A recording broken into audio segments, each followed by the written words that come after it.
në përfusha, në përmodra,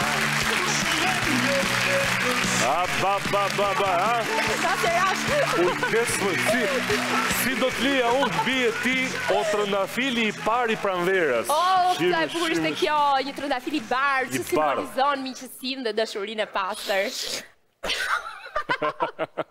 Dora, përveç veshjes, shumë e bukur e grinë, më falë ti po ta them, por vura re, sikur I mërë me rath ke sytë, që ka ndodhur? E dia, I më bërë një kompliment, e nisë një kompliment, por nuk është shqiptari pa të thënë një por. Por? Sigur të jam bërë rath. Kam 3 ditë pa gjumë. Pse? Nuk po flet dot. Meraku I listave. Lëre. Kush do futej? Kush do mbetej jashtë? Kë e kapi lista e mbyllur? Kush e hëngri nga lista e hapur? Nuk di, unë anullova pushimet. Jo. Më mori ai tipi, tha, Flore, do dhomën apo jo? Tha, ore, jenë të reziti më. Tu s'kan dal lista ti më thumu a do dhomën më. Jo, më të bimë këti për telefonit, edhe mbylla. Ose kuptoj pse e bën këtë pyetje në këtë moment. Në këtë moment. Ra bursa New Yorkut, ranë gjitha aksionet. Rrezik falimentimi Tesla, vetëm se po rri kështu Elon Musku. A do dali ke lista, do dali ke lista. I ka hongër, thoj, me gjithë gishta, I ka shku kaq gishtat. Me gjithë e pëlluat. U bë si listat e Big Brother, po qa bëhet kështu, po njerëz jemi, mos ta lini kështu me zemër në dorë, po s'është drejt. Po pra, kur prodhon kaq pasiguri tek ata që janë brenda në lista ose jashtë listave, imagjino sa pasiguri prodhon ke ata që do I votojnë në fund ditës. Po sa mirë që kemi të paktën Kemi vallokume për të kaluar me të ngrëna dhe me këtë rast gëzuar të gjithëve ditën e verës. Një nga ato festa fantastike. Festa më e bukur shqiptare për mendimin tim se ha sa të dua sheqer të thot gjë njeri. Po. Kur shko sheqeri 600 nuk thot më gjë njeri. Po të paktën ikën I lumtur. Po, ikën I ngopur. Edhe kur të kanë këtu, obe e bën një gjoni.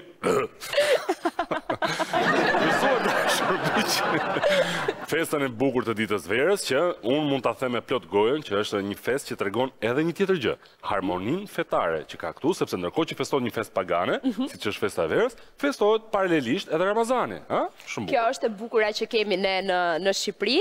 Përveç se bukurive që kemi në përkiqe. Tu pas kam kapsën e flokëve. Ja, shikoni. Meçi, keqi. Po ju e keni vendosur. Po ju miqë keni vendosur verore. Nxito tani 3 sot 200 lekë. Gjithsesi unë ndjej shumë energji. Nuk e di, a ndjen ti këtë energji që ndjej unë? Domethënë e sheh në rrugët e qytetit, në punë, në kafene, është gjithmonë efekti që ti jep pranvera, ëh? Ti jep një lloj dashuri, të duken njerëzit më të bukur, më të mirë, më të dashur. Ta jep pranvera këtë ndjesi. Në fakt të efekt ta jep kokaina, nuk ta jep pranvera. Po kokaina ta jep, këtë thonë dhe ekspertët. Të lutem shumë. Ua? Sa morë vesh ti? Jo. Ja.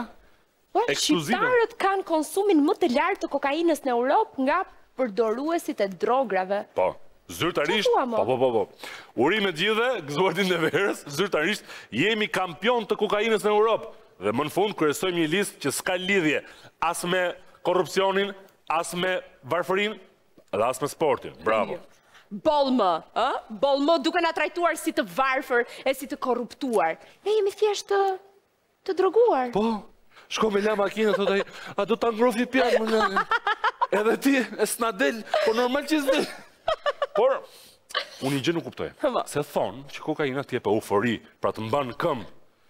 Po këta rrinë gjithë ullë. Qalloj kokaina të bërë të që rrinë vetëm ullë në për kafe. Shiko, kokaina, Flor, nuk ta rrit drogën. Kështu që, kemi dhe në arsye tona pse na mban të lidhur me atë karrike. Jo, po, ndoshta ka emrin kokainë, se kush e di çka ka brenda. Është e vendit thua ti. Ndoshta është thjesht gips, alçi. Edhe prandaj rrin gjithë si gips në kafe, se kur pi gips do rish. E di të bëj kokaina është me shtrenjtë shumë. Po. Të pret dhe oreksin madje. E di ti dojna atë bërcaletën me atë tipin që ishte njeriu më I pasur në botë, zëre Elon Musk. I thonë, ti ke të gjitha në botë. Qa është një gjë që do të kesh? Tha, du të kemi një elefant timin, tha. Elon Musku kështu? Një elefant. Mas 2 vjetësh, e gjenë Elon Muskun të varfër duke lyp lek. Qa pati? Filloj elefanti të kokainë. Por... Kështu që bëni kujdes nga çfarë kërkoni jetës. Po. Dhe për çdo të keqe që ndodh në Shqipëri, më në fund u zbulua sipas shkencëtarëve kush e ka fajin. Më lër ta gjej? TikToku. Jo, Saliu. Opozita. Saliu dhe TikToku, këta janë gjithmonë shkaktarët, për shembull je bllokuar ti në trafik. Po. Nuk të punon në Albania. Të merr lek polici. Të bullizojnë shokët. Po. Do mbyllim edhe Saliun, edhe TikTokun. Po, kam një mikun tim, nuk lënde do të grua në bar. Fajin e ka Saliu, tha. Po si, por një gjë më bën përshtypje, Dojna. Cila është? Më bën përshtypje shumë që ky kryeministri jon bën sikur ka botën dhe jetën tatë në dorë, jetën time. Ose kur i ke duart shumë të mëdha, e mban gjithë botën në dorë. Dele dhe thot për shumë, ti bën planet të dielën pushim, dele thot ai, me urdhër vendimit të Këshillit të Ministrave e diela ditë pune. Gjithë delen të punë. Me urdhër të Këshillit të Ministrave e hëna pushim. Pushim. Do e hap TikTokun, do e myll TikTokun, do të sjell ujë, do të heq ujë, do të prish pinë, do të ndrej shpinë, e të merr. Po të lutem. TikToku. Po besoj që do vazhdoj edhe unë. Mjafton të ndryshosh VPN-n dhe prapë. Thjesht tashmë do ta bëjmë më të famshme këtë punën e VPN-s edhe shqiptarët do të kuptojnë se çfarë është VPN-ja, do e dinë gjithë edhe gjithë do jenë TikTok. Edhe në përmale do e a ke VPN? Përveç nesh, dhe di kush e ka ndaluar TikTokun përveç nesh? Më lër ta gjej vende të zhvilluara, të rëndësishme? Bravo. Afganistani, Somalia, Bangladeshi, prodhon shumë rroba, shfuqishëm. Venezuela dhe Kirgistani. Dhe tani dhe ne, Shqipëria, po urime! Tani Flor ka dhe gojë të liga, që unë nuk është se i besoj shumë, që thonë se TikToku u mbyll për arsye politike. Po normale. Si normal? Po sepse ishte vetë një platformë në të cilën patronazhistët nuk pinin dot ujë, nuk të mbyllnin dot akauntin, nuk e ndalonin dot mesazhin tënd që të hapi këtë gjithë. Prandaj, dhe sidomos 2 muaj para zgjedhjeve parlamentare, kjo është masakër. Dorë me një hiqe. Mua mu duk më tepër sikur TikToku u përdor si një show televizive. Ke parasysh për shumë në një televizion, kur duhet një moment kulminant, që publiku të rrinë ankth, ç'a do bëhet? E mbylli, se mbylli, do kthehet, edhe ti, atë momenti që preta është kulminanta i thot publicitet, shjemi pas pak. Nuk luhet kështu me ndjenjat e njerëzve, Po që bëjmë, po ai këto momente vdes moj Dojna. Ai mbaron për këto, po kot nuk është bërë autor spektaklish ai moj Dojna. Më mirë sa ta kthente Shqipërinë siç e ka kthyer në një reality show, nuk e bënte dot. Të miksuar me pak njerëz të humbur. Ose nga ato momentet kur ti për shembull kërkon ndihmë publikisht në një emision televiziv.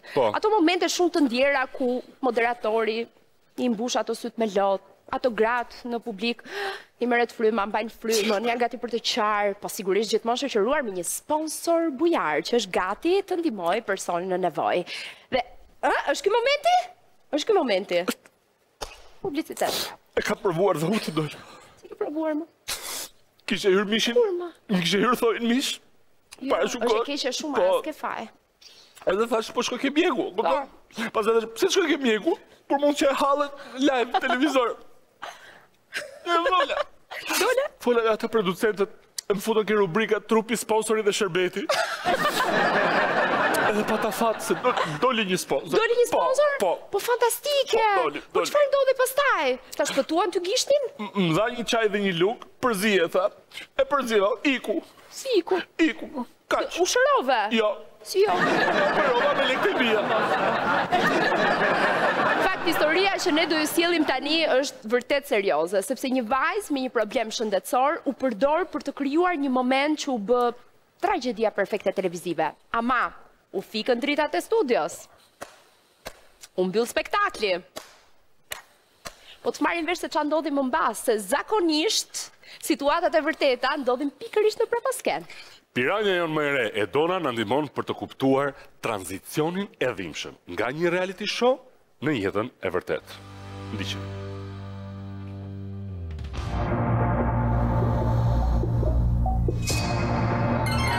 Anisa, e kam një lajm për ty. Pas rrëfimit tënd, themeluesja e A+ Medical Solution ka kontaktuar direkt me produksionin ton. Dhe ka shprehur vullnetin dhe gatishmërinë lidhur me problemin tuaj shëndetësor të marrë përsipër me të gjitha forcat e saj dhe të gjitha procedurat e nevojshme për shërimin sa më të shpejt dhe efektiv për ju. Jemi në Big Brother VIP Kosova 2024 dhe vajza që sa po mori këtë lajm të mirë për shëndetin e saj është këngëtarja 23 vjeçare Anisa Veseli. Lajmërohet kompania për cilën po bëhet fjalë, edhe jep premtimin që Lena ka me kry komplet me operim me gjitha deri në shëndetin e plot vajzës tam. Ka qenë një gëzim i madh për familjen tonë dhe ka qenë diçka që kom thonë, vajza po mlin për herë dytë. Ndërpret këtë rrugtim sonte, Anisa. Me njëherë pas daljes nga spektakli, Anisa do të deklarante. Du vi falenderu produksionin për këtë mundësi që ma kanë jep, edhe për Medical e ka pas, për mundësinë që ma kanë jep edhe ata, i falenderoj shumë edhe ju dua krejt. Ndoshta ky është Big Brother ju që e thamë edhe te ke fitu Big Brother për mu. Më pas, sipas marrëveshjes me produksionin, Anisa do të duhet të paraqitej tek klinika A+ Medical Solution sipas premtimit të dhënë nga kjo e fundit. Unë vuj nga një sëmundje prej 12 vjetë, është skolioza në pjesën lumbare dhe pjesën lartë të shpinës. Sa kushton operimi? Kushton prej 150.000 euro deri në 250.000, varet në cilin shtat bëhet. Që sipas marrëveshjes dhe premtimit live në televizion do të mbulohej nga klinika në fjalë. Por më përpara, siç janë rregullat, do të duheshin të bëheshin disa ekzaminime paraprake. Kena full në TikTok, me datën 8 janar me dalë më taku, edhe me bisedu kur me shku në Turqi dhe kur me fillu procedurat. Dhe kena lanë me datën 23 shkort, unë me shku në Turqi për me fillu ekzaminimin e sëmundjes që e kam. Por pas këtyre premtimeve të një pas njëshme, bisedat nisin të marrin një tjetër drejtim. Dhe Anisa nis të kuptoj se diçka nuk po shkon. Ajo ka thonë që krejt shpenzimet kam i kry. Shpenzimin e ka kry vetëm të hotelet. Pagesën e fluturimit e kumbo une. Unë si prinde në asë që diçka nuk në rregull to. Edhe që sugjeroj Anisën e thamë, për çdo kontakt me ta ti do të me pas dëshmi. Sepse diçka unë nuk po shoh mirë. Në momentin që e kom pa që ajo e fton me dal, me bë kontrata për biznise, me bë sene me njerëz, e kom pa që këtu nuk është punë operimi, po këtu është punë biznisi. Për çështje për përfitimet saj personale. Me datën 23 në ora 6 mëngjes kum rri në Turqi. Ka shoferi na ka marr, kum shkruaj Lenës që kum arrit, ka thonë ora 4 takojme. Në ora 4 u ardh na ka marr, gjatë kësaj dite, unë me shoqen time, kena shku me ta, tu krye ajo shopping gjatë veta, tu shku në Zara, në Sephora, tu blej sene. Okej, dita e parë shkoj me pazare në Stamboll. Por ndoshta bamirësia e kishte lënë surprizën për të nesërmen. Ditën e nesërmen nuk më është më lajmëru hiç. Dikon mbrëmje kum shkruaj Lena ku me atë planit që ke pas me bojëm, kon shumë ngarkume, takomi nesër, në ora 12:30 dhe në ora 7 kime ka në spital. Erdhë në orën 12:30 edhe na murë të hotele. Edhe unë me ditë që jena të shku në spital. Tha mos ha buk se kemi bë analizat, okej? Shkuam aty, nja nuk e dita se çka klinika, është estetika, deri mas u bu video. Kjo reklama ta që e buna për çka është. Kjo është ëndra estetikës time, kena fillera, mbeta, tash. Okej, do me thonë, unë e pas në ardhë për estetik këto. Pra, jemi që jemi në Stamboll, le të bëjmë një video promo në qendrën estetike të zonjës Lena. Tani, ndoshta do të merremi me hallin tonë. Me ta të e pyet, kur kena me shku të doktore, e shke dyshysin stres, se ta që ta shke jena të shku të doktore. Jena hi të doktore, a i shkon kirurg. Erdhë një 5-6 veta me një kontrat, me kamera, që ka të ndodhë, nuk më isha me kuptu. Shtine me nënshkru një kontrat për ma përdori imazhin. Asgjë të keqe deri këto, çdo klinik që bën ndërhyrje falas do të kërkoj diçka në këmbim. Pavarësisht se Anisën nuk e kishin lajmëruar as pak për këtë detaj. Tham, jem konë shumë me trubullum, nuk jem konë vetvetja ato momente, nuk e dija çka kum nënshkru. Henëm të doktore, kamera u konë në stop aty. Doktore, pa asnjë letër, asnjë rentgen, asnjë analizë, më ka marrë në kam, më ka çu, pa ma heq bluzën, pa asnjë gjë heq. Edhe më tha, unë e shoh pak devijimin, këto në këtë pjesë futën gishtat, këto e shohëm që e ki pjesën e hapësirës, që e ki devijimin, në pjesën e shpinës. Edhe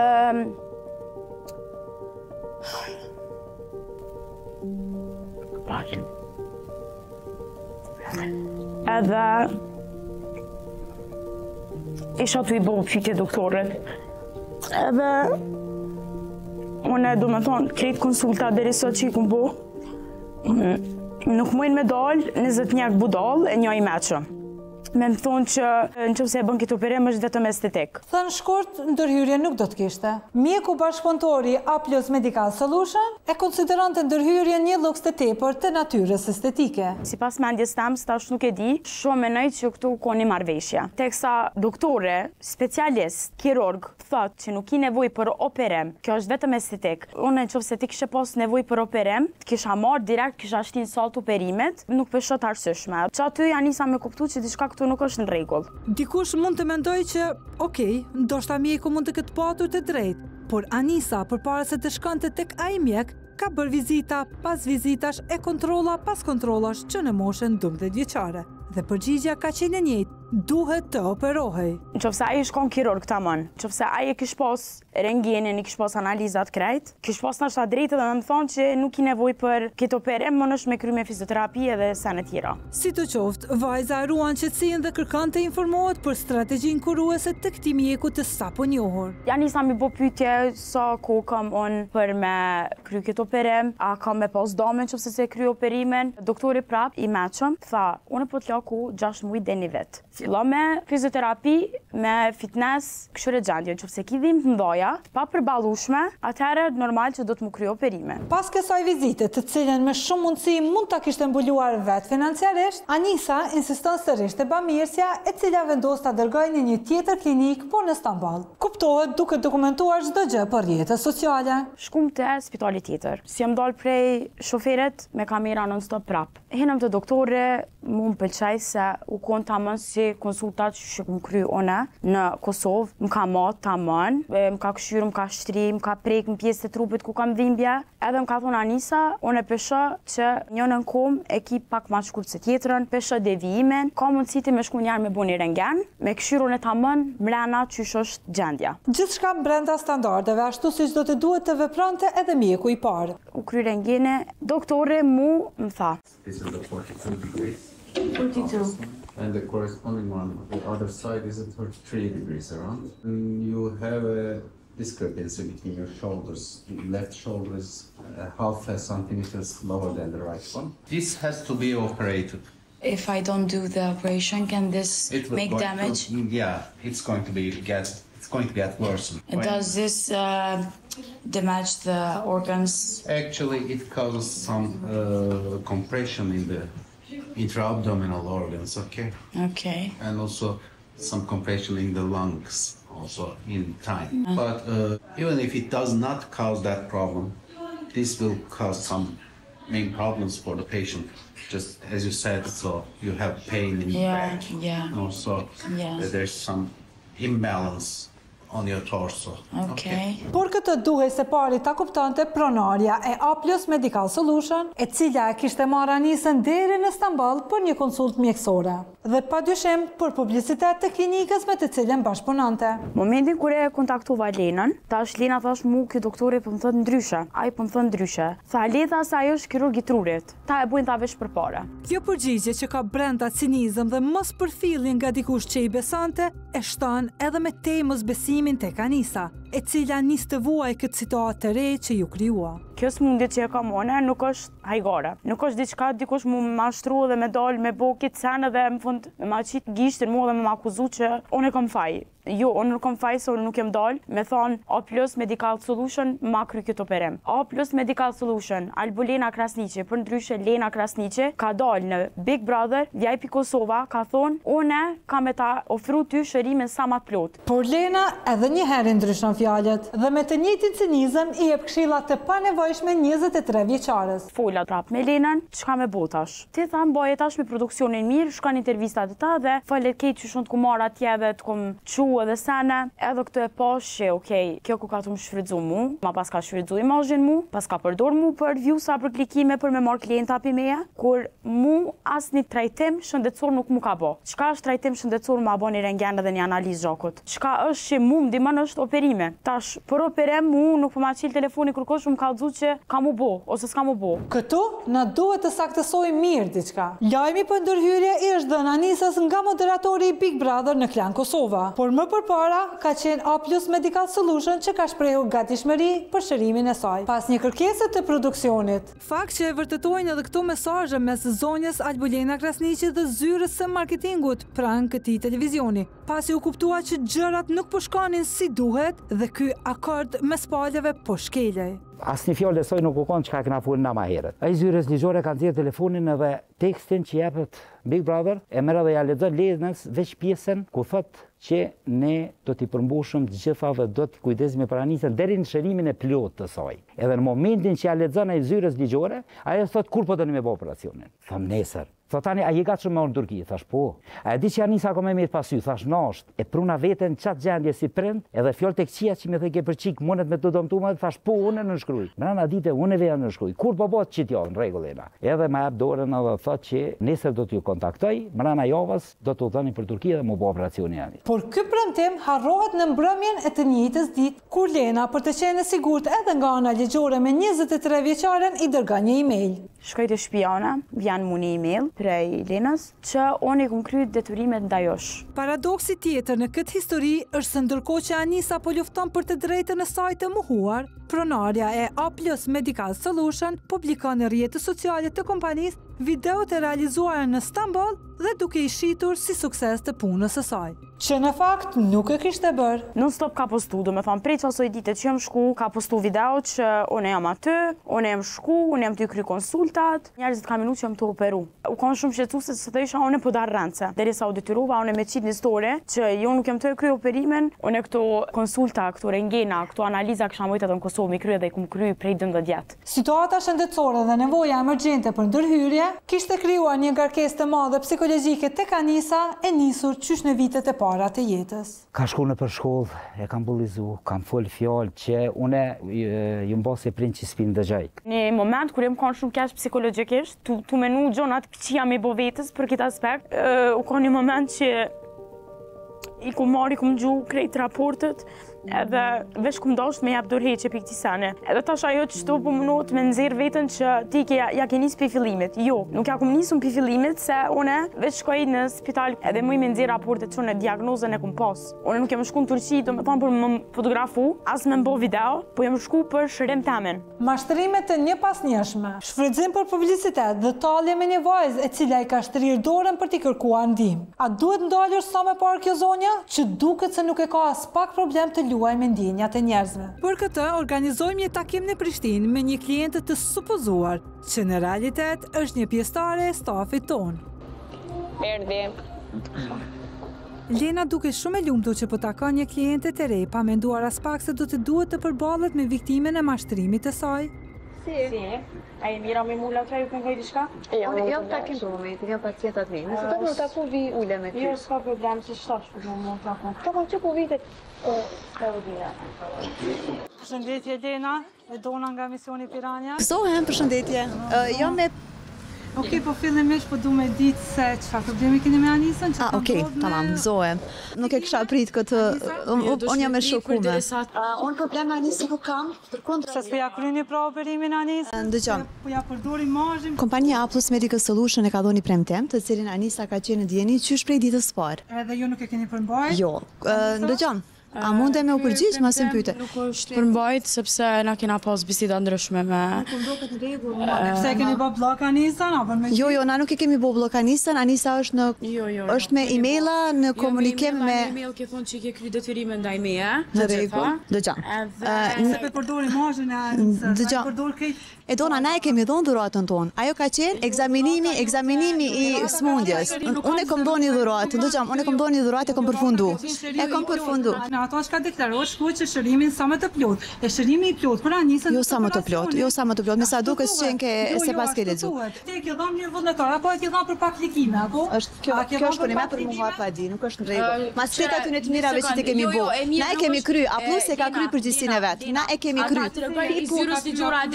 Ki pun vetëm e Klan Kosovë. Nëse quhet dhuratë një vizitë mjekësore me një vlerë modeste, atëherë do të mbusheshin ekranet televizive me bamirës të tillë që shfrytëzojnë personazhet publike për publicitet. Dhurata ka qenë shërimi i plot, ashtu deklarohet edhe është publike para miliona njerëzve. Ka shprehur vullnetin dhe gatishmërinë lidhur me problemin tuaj shëndetësor të marrë përsipër me të gjitha forcat e saj dhe të gjitha procedurat e nevojshme për shërimin sa më të shpejt dhe efektiv për ju. Tosh me bisedu me Klan Kosovën.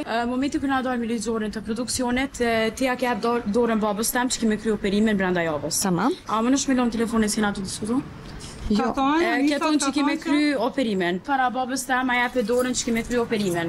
Përshëndet edhe babit. Përshëndetje krejt pacientave të mi, krejt njerëzve të mi që janë të interesuar për... Edhe pse është përpara kamerave të një emisioni, Albulena tregohet indiferente deri në arrogancë dhe pa më të voglin me dyshe kërkon të mbyll diskutimin dhe të largohet. Unë nuk mundem me vazhdu në këtë formë. Jo, dush me vazhdu, nura 10 ke thonë...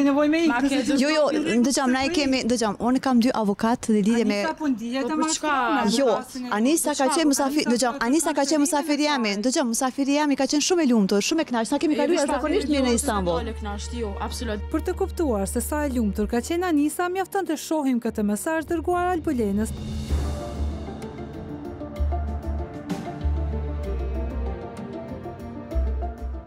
Kënaqësi që po është, shqyqyr që je mirë, unë e di që je mirë, unë e di që diagnoza jote është 6 muaj dhe 1 vjet ti mundesh me notu, me bo fitness, nuk je për operacion. Pra, doktoresh Lena, sa po ka bërë diagnozën e pacientës në një verandë lokale. Se kush ka dëshirë të operohet pa patur as pak nevojë, madje me një ndërhyrje kaq delikate, këtë vetëm mendja e kësaj zoje mund ta imagjinoj. Pse po ik? Na kemi pas ekzaminimin. Dëgjom, na kemi pas ekzaminimin. E kemi përfunduar, nuk kemi pas asnjë letër, nuk kemi pas asnjë letër. Nuk kemi pas asnjë letër. A kështu lun me gjithë klientë? Jo, asnjëherë. Asnjëherë gjithë klientat e mi që më njohin ata e dinë sa mirë kalu. A është pabesi që ai ke bën vajzën? Ja, nuk është në rregull. Është pabesi. Mua më kanë mashtruar të më thonë se jemi pacient nga Tirana. Të thuash jam pacient nga Tirana është mashtrim. Ndërsa ta dërgosh një vajzë deri në Stamboll për ta shëruar dhe të përfundoj duke bërë video promo, kjo për Albulenën qen ka korrekte. Ti qen ke disinformuar, ti ko ke bërë gabim. Jo, vetëm do të di kush ka më marrë kënaqësi. Vetëm pse ke ndihet e mashtruar. Ajo ka mendu që Anisa është e vetme, është një vajzë e re dhe mund të let me kalu këtë stad. Jam kthy pi Gjermanie si ushtar për mi ndihmu qëti vendit. Asnjë cent bi këtij shteti se kom përfitu. Kitë me forcat mia çka kam që ato e kom arrit. Pse une nuk ku mujt m'ja boni operacion vajzës tem. Nuk do me thonë tash dikush me ma mashtru mua qiken edhe me mashtru mu si prind. Sepse nuk e leja i këto. Edhe nuk do të la qështojnë këtat vjetrit guri pa qu. Edhe dhe kitë pun do të qajde në fond. Sepse për neve si familje, psikisht jem mjaft rëndum. Zonjës Albulena Krasniqi nuk ja kam kërku këtë sen. U kon ajo që ka dhënë deklarat publike që ka me buh këtë operim. Kjo ka lujt me jetën tem. Ka njerëz shumë donatorë të mëdhaj që kishin mujt me ndihmu për këtë sen. Unë në shtanë që se kisha fitu të paktën çmime me Big Brother. Kisha mujt me qenë një GoFund. Tash unë me dal me qenë një GoFund, thuaj njerëzit kjo pe bën, mi marr çatu lek për vete. E tash mu kjo më kalon as anej, as knej. Në këtë histori mega mashtrimi live në një televizion publik të Kosovës, fajtoria e madhe është kjo zonjë e cila përveç taljes që i ka bërë një vajzë në nevojë, ka përfituar edhe nga vënia në dispozicion e hapësirës televizive nga produksioni i emisionit më të ndjekur në këtë televizion, por për te i kësaj dhe angazhimeve të instancave ligjore për t'i shkuar deri në fund padrejtësive ndaj Anisës ka edhe një element që duhet sqaruar. A ka përdorur filtra produksioni Big Brother VIP Kosova në përzgjedhjen e kësaj kompanie? Dhe mbi të gjitha, a duhet ta kishte sqaruar publikun ky produksion në lidhje me këtë mashtrim, në të cilin janë të përfshirë edhe ata vet? Edhe diçka e fundit, a janë moralisht përgjegjës drejtuesit e televizionit ndaj kësaj vajze që vendosi fytyrën e saj për të kërkuar ndihmë? Kjo mbetet për të parë.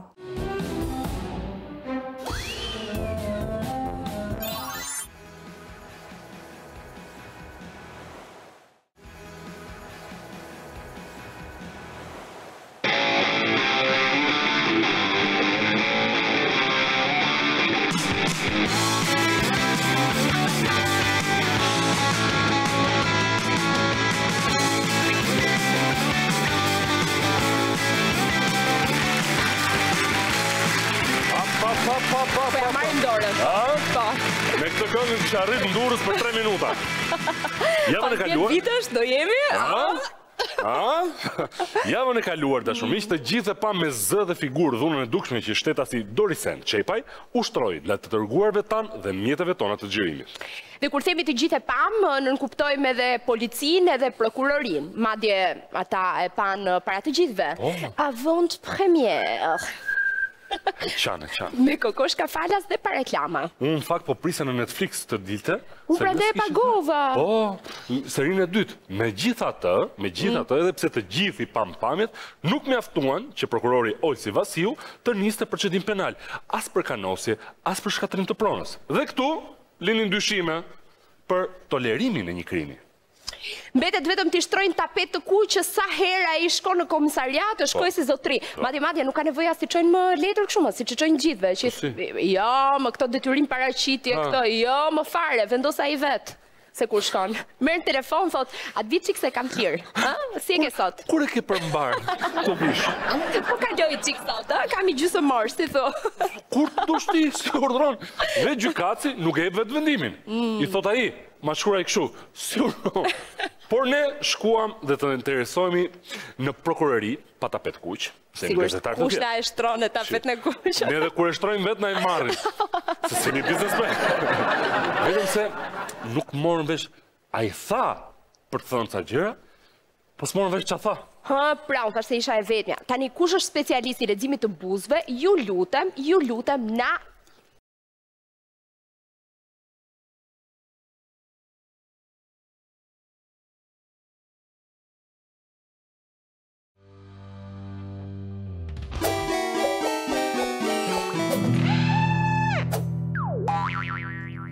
Përshëndetje, Frardi nga emisioni Piranja, si jeni? Gjes, si jeni? Mirë, thot gjemërim? Po, unë njoha nga mediat për këto. Ky zotëri që na pas ka njohur nga mediat quhet Olsi Vasiu dhe është prokuror në qytetin e Vlorës, i njëjti që bëri mosfillimin e çështjes së dëmtimit të materialeve dhe dhunës së ushtruar ndaj nesh nga shtetasi Dorisen Çepaj, biznesmeni i suksesshëm vlonjat dhe miku i kryeministrit Edi Rama. Çfarë mund të më thoni? Për rastin e vendimit mos fillimit.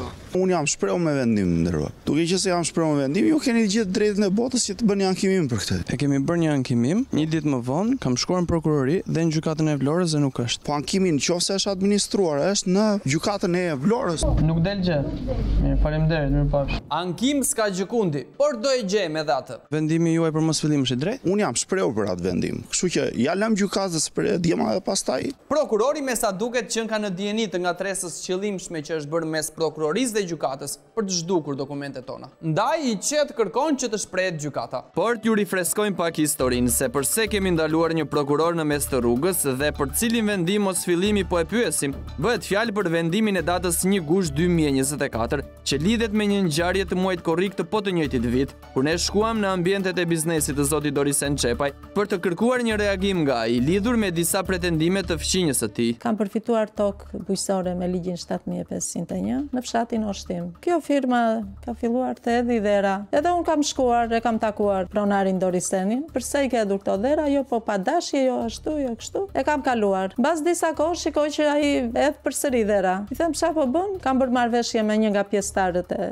familjes tënde dhe do ta blej tokën. Ti mund ta blesh tokën, por kur pjesëtarët e tjerë të familjes ta ndajnë me mua një herë, se ne kemi të përbashkët. Dhe duke qenë se pjesa kufitare me Dorisenin, aty ku punoi dhe hidheshin inerte mund të qëllonte zonjës Sabie, ajo nuk dëshironte mbeturina në tokën e saj. Ndaj u drejtua policisë dhe IKMT-s. Dhe referuar dokumentit të kësaj të fundit, pam se Doriseni u kishte paraqitur inspektorëve të terrenit certifikat pronësie për tokën e 52 vjeçares. Ndaj shkuam vetë atakonin biznesmenin e famshëm për t'u sqaruar lidhur me këtë ngërç. Dua ta falenderoj edhe zotrin që ka këtë fabrikë të bukur për mikpritjen edhe për punën e jashtëzakonshme që ka bërë. Jo këtë jo, keni ngatruar kaset. Kjo është pritja që i bëri Doriseni kryeministrit Edi Rama. Për ne kishte rezervuar diçka tjetër, më të veçantë. Dile me rapë, zhuko pjesht. Po mirë më një pyetje. Zhuko pjesht. Po jo më le, o vlla. I kamera. Po lera ça. I ke bëri dartë. Po lera mortale, lera mos e prek. Ky episod tregon fare qartë ofendimet e Dorisenit, dhunën e ushtruar ndaj grupit të xhirimit, thyerjen e mjeteve të punës, por nuk u mjaftua. Pasi i friksuar për të gjitha çfarë kishim xhiruar, Doriseni mori kamerën dhe u largua me vrap rreth fabrikës, atje ku hoqi dhe vodhi kartën e memorjes. Veprim tipik hajduti ordiner. Në atë moment ne telefonuam policinë, e cila mbërriti në vend ngjarje dhe më pas bën deklarim në komisariat. Përpos pretendimeve verbale tona dhe zonjës Sabie, dorëzuam të gjitha pamjet filmike të xhiruara me mjete të tjera. Gjithçka në dispozicion të prokurorit Olsi Vasiu, i cili kishte në tryezë çdo provë të mundshme për të nisur hetimet. Gjë që nuk e bëri. Prokurori Vasiu nuk e mori parasysh faktin që ne u shtym dhe u goditëm nga Doriseni dhe varësit e tij, ndaj nuk e pate arsyeshme t'i cilësonte këto veprime si goditje për shkak të detyrës. Në dosje, prokurori ka patur pamjet filmike ku shihet Doriseni që na thyen mjetet e punës, por edhe këtu nuk e pate arsyeshme ta cilësonte dëmtim i rënd prone, duke ju referuar kolegjeve të bashkuara të gjykatës së lartë. Ku thuhet se pasojë rënd konsiderohet nëse vlera materiale e dëmit arrin 10 milion lekë të vjetra. Mirë po, kolegjet e bashkuara e përcaktojnë qartë se veç kriterit ekonomik duhet konsideruar edhe kriteri jo ekonomik i dëmit, që shpesh mund të marrë rëndësi më të madhe se sa kriteri ekonomik. Prokurori ka patur në dosje edhe këto pamje, ku shihet Doriseni që vrapon me kamerën tonë në dorë, të cilën kur e rimorëm, i mungonte karta e memorjes, të cilën a e vodhi. Por prokurori nuk e pa të arsyeshme ta cilësonte këtë veprim si vjedhje me dhunë. Mund t'ju pyes në cilin fakultet e keni bërë studimet për drejtësi? Fakultetin e drejtësisë. Po si ju kanë mësuar atje që kur gazetarët fyen, dhunohen, ju thyen mjetet e punës, ju vidhet karta, bëhet mos fillim çështë? Të lutem, unë jam shprehur për të dy. Prokurori mes rreshtash po lë të kuptohet se pas ka patur kallëzim ndaj nesh nga ana e hajdutit të materialeve. Sikur nuk e dinim. Mendon se më keni bërë nder mua që keni bërë mos fillimin se hyrat e pronë tjetër? Me gjithë respektin për punën tuaj. Unë jam shprehur me vetë mos fillimi. Të kishte kaq respekt sa po thot, nuk na hidhte në kosh kallëzimin me 3 vepra penale të dokumentuara, por niste hetimet dhe zbulonte fajtorin. Si mendoni ju? Thyerja e kamerës, vjedhja e kartë memorjes, me dhunë, nuk përbëjnë vepër penale? Unë kam dalë me një vendin, nuk mund të shprehem dhe ju e dini shumë mirë që unë nuk mund të shprehem për punën time jashtë edhe sidomos në rrugë. Punësh kjo? Po t'ju marrun telefonin ose dikush laptopin që nuk janë 10 milion lekë vjetra. Të lutem, gjykata le të vendosi me vendin. Po zotri, mua më kanë thyer mikrofonin, kamerën, më kanë vjedhur kartën e memorjes, kanë penguar interesin publik për informim dhe ju bëni mos fillim çështje. I referojni kolegjeve të bashkuara që dëmi duhet jetë 10 milion lekë të vjetra. Nëse ju keni një makinë, Doriseni ja djeg makinën juve, po nuk është 10 milion, është 5 milion. Ç'a do bëni? Ju lutem edhe një herë. O zotri, lëreni të shprehet gjykata për këtë sepse nuk ka kuptim të. Unë po të them kanë thyer mikrofonin, kamerën. Nuk mund të shprehem mes të. Po mirë, nuk ju vjen turp që bëni këto veprime ligjore? Po pse duhet më vit turp për një gjë që jam shprehur? Po është turp, më ti marrësh gazetarit kamerën, mikrofonin t'ia thyesh, ti vjedhësh kartën. Thatë që e keni bërë shkollën të fakultetit drejtësisë. Atje nuk e keni lexuar ju që kolegjet e bashkuara, përveç dëmit 10 milion lekë të vjetra, parashikojnë që dëmi ka edhe kritere jo ekonomike, që mund të jenë më të larta se dëmi ekonomik. Nuk mund të shprehem për punën në mes të rrugës. Ndonjëherë më mirë në mes të rrugës se sa në zyrat të mbyllura të institucioneve të Vlorës, aty ku Doriseni apo Dorisen të tjerë mund të komandojnë. Unë jam i dëmtuari. Më marrin mikrofonin, më marrin kamerën, ma thyen. Ju kemi dërguar video dhe ju i keni parë këto. Ose nuk i keni parë? Sepse te vendimi keni shkuetur që ne shkojmë te prona dhe përleshemi me Dorisenin. Pse nuk keni shkuetur që ai na merr dhe na i thyen? Ky ka qenë vendimi im. Vendimi i cili është marrë duke gënjur fillim e fund. Kjo është drejtësia e re dhe ky prokuror është një nga fytyrat e saj. Ndërkohë ne, pasi mësuam se ankimi ynë nuk ishte në prokurori, aty ku ishte depozituar nga posta shqiptare, bëm një kërkesë zyrtare me shkrim drejtuar këtij institucioni, lidhur me fatin e dokumenteve tona, përsa ko sistemi i postës tregon qartë se zarfi është pranuar nga prokuroria. E ndërkohë që presim të zgjidhim gërçin e ankimit, kërkojmë të marrim vesh nga prokurori se përse i mbylli syt përballë fakteve dhe përse i zeroi kallëzimin ton me 3 vepra penale të dokumentuara. Si prokuror e shikon që një zotri na merr mjetet, na i thyen, na vjedh kartën, ikën me vrap që është vjedhje me dhunë, është vepër penale dhe ju bëni mos fillim. Zotri, të lutem, unë jam shprehur me një vendim. Juve i jeni referuar kolegjeve të bashkuar që dëmi quhet i rënd kur janë 10 milion lekë të vjetra. Digjet një makinë që është 9 milion lekë. Gjykata se nuk ka kuptim. Digjet një makinë, jo më kuptim ka. Digjet një makinë që është 9 milion, jo 10 milion.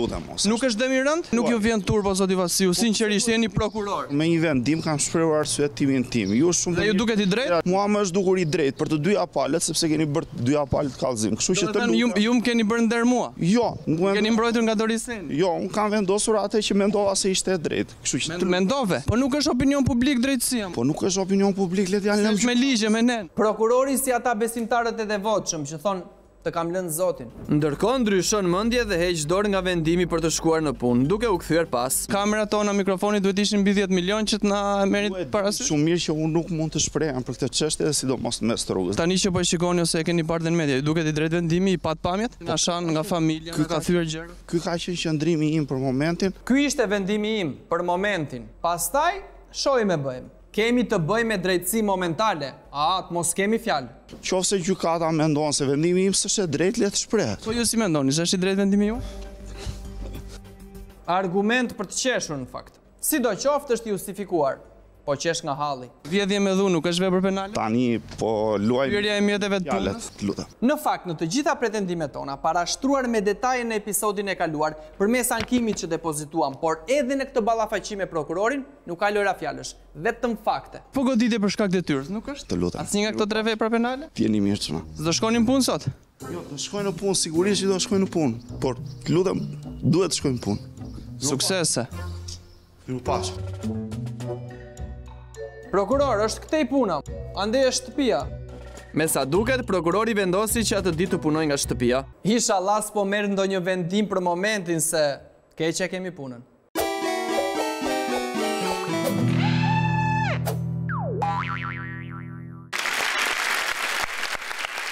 Do të flasim tani dona për diçka shumë të rëndësishme, që shumë nga ne mund të duket një gjë e thjeshtë, me një pamje me sfond ndërkohë që shkojmë në punë. Por, në fakt, është një realitet shumë i hidhur që të thyen zemrën. Do flasim për fëmijët e rrugës. Fëmijët që lypin, fëmijët që lejnë xhamat e makinave, fëmijët që shesin fara, facoleta, lule. Këta fëmijë janë fytyra e braktisjes dhe neglizhencës nga familjet e tyre, nga shoqëria dhe ç'është më e rëndësishme Flor, nga institucionet që supozohet i mbrojnë këta fëmijë. Dhe kur flasim për institucione, nuk flasim në përgjithësi, po flasim për institucione që paguhen nga taksat tona. Dhe është një institucion i caktuar për mbrojtjen e fëmijëve, madje ka dhe një fjalë të rëndë, një emër të rëndë, quhet agjenci. Shiveqi, Agjencia Shtetërore për Mbrojtjen dhe të Drejtat e Fëmijëve. Dhe po ti mbledhësh inicialet del a shumë të sikur po të shtim. Por me sa duket, agjencia mendon që fajet i ka publiku. Ne do të ndjekim të inspektim 2 ditor në për rrugët e Tiranës, realizuar nga piranja jon, Luela Gaxhia.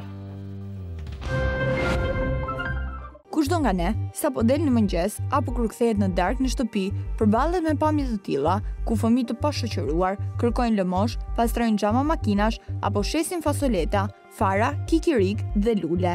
Janë fëmijë të familjeve në nevojë, të cilët shpesh detyrohen nga prindërit të bëjnë diçka jashtë dëshirës së tyre, edhe me kostën e humbjes së vitit shkollor. Në raportin e publikuar nga Agjencia Shtetërore për të Drejtat dhe Mbrojtjen e Fëmijëve për vitin 2023, janë raportuar 1027 raste të reja të fëmijëve në situatë rruge. Një shifër vërtet alarmante për një vend kaq të vogël sa Shqipëria. Ndërkohë, për vitin 2024 nuk janë bërë ende publike shifrat zyrtare. Por çfarë ndodh çdo ditë në rrugët e Tiranës? Kemi.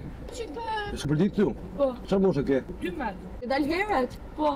Tani sa erdha? Po të shkollastikën? Jo. Se klasë do t'ishe? Klasë 7. Me kë ke dalti? Ku e ke marrë?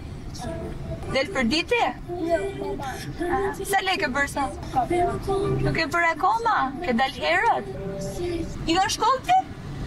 Sa vjetë që ti? Po mirë, nuk e frikti që ke dal të rrugë? Ja. Del për ditë? Po. Sa klasë jeti? 3. Sa vjetë që ti? 13. Se si ka shkollë ti? Kur i ka?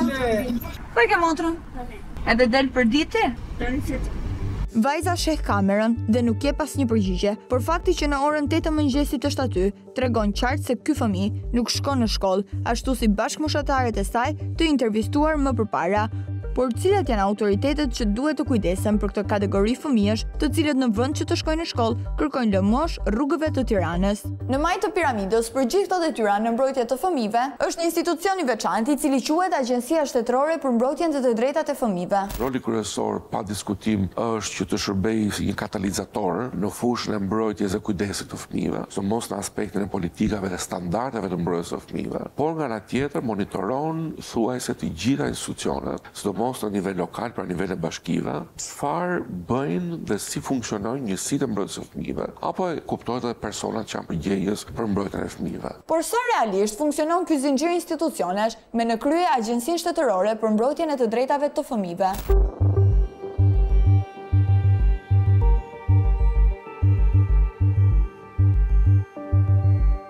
Mirë se vini në linjën kombëtare të këshillimit për fëmijë Alo 116. Për momentin të gjithë operatorët janë të zënë. Ju lutem prisni ose telefononi më vonë.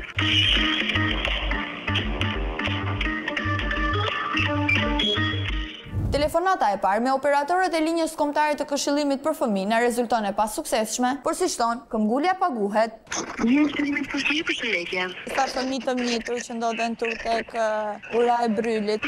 Sa vjeç janë të lutem? Më i vogli mund të jetë 2-3 vjeç dhe më i madhi ndoshta tek 10 vjeç. Sa fëmijë janë të lutem? Janë 3.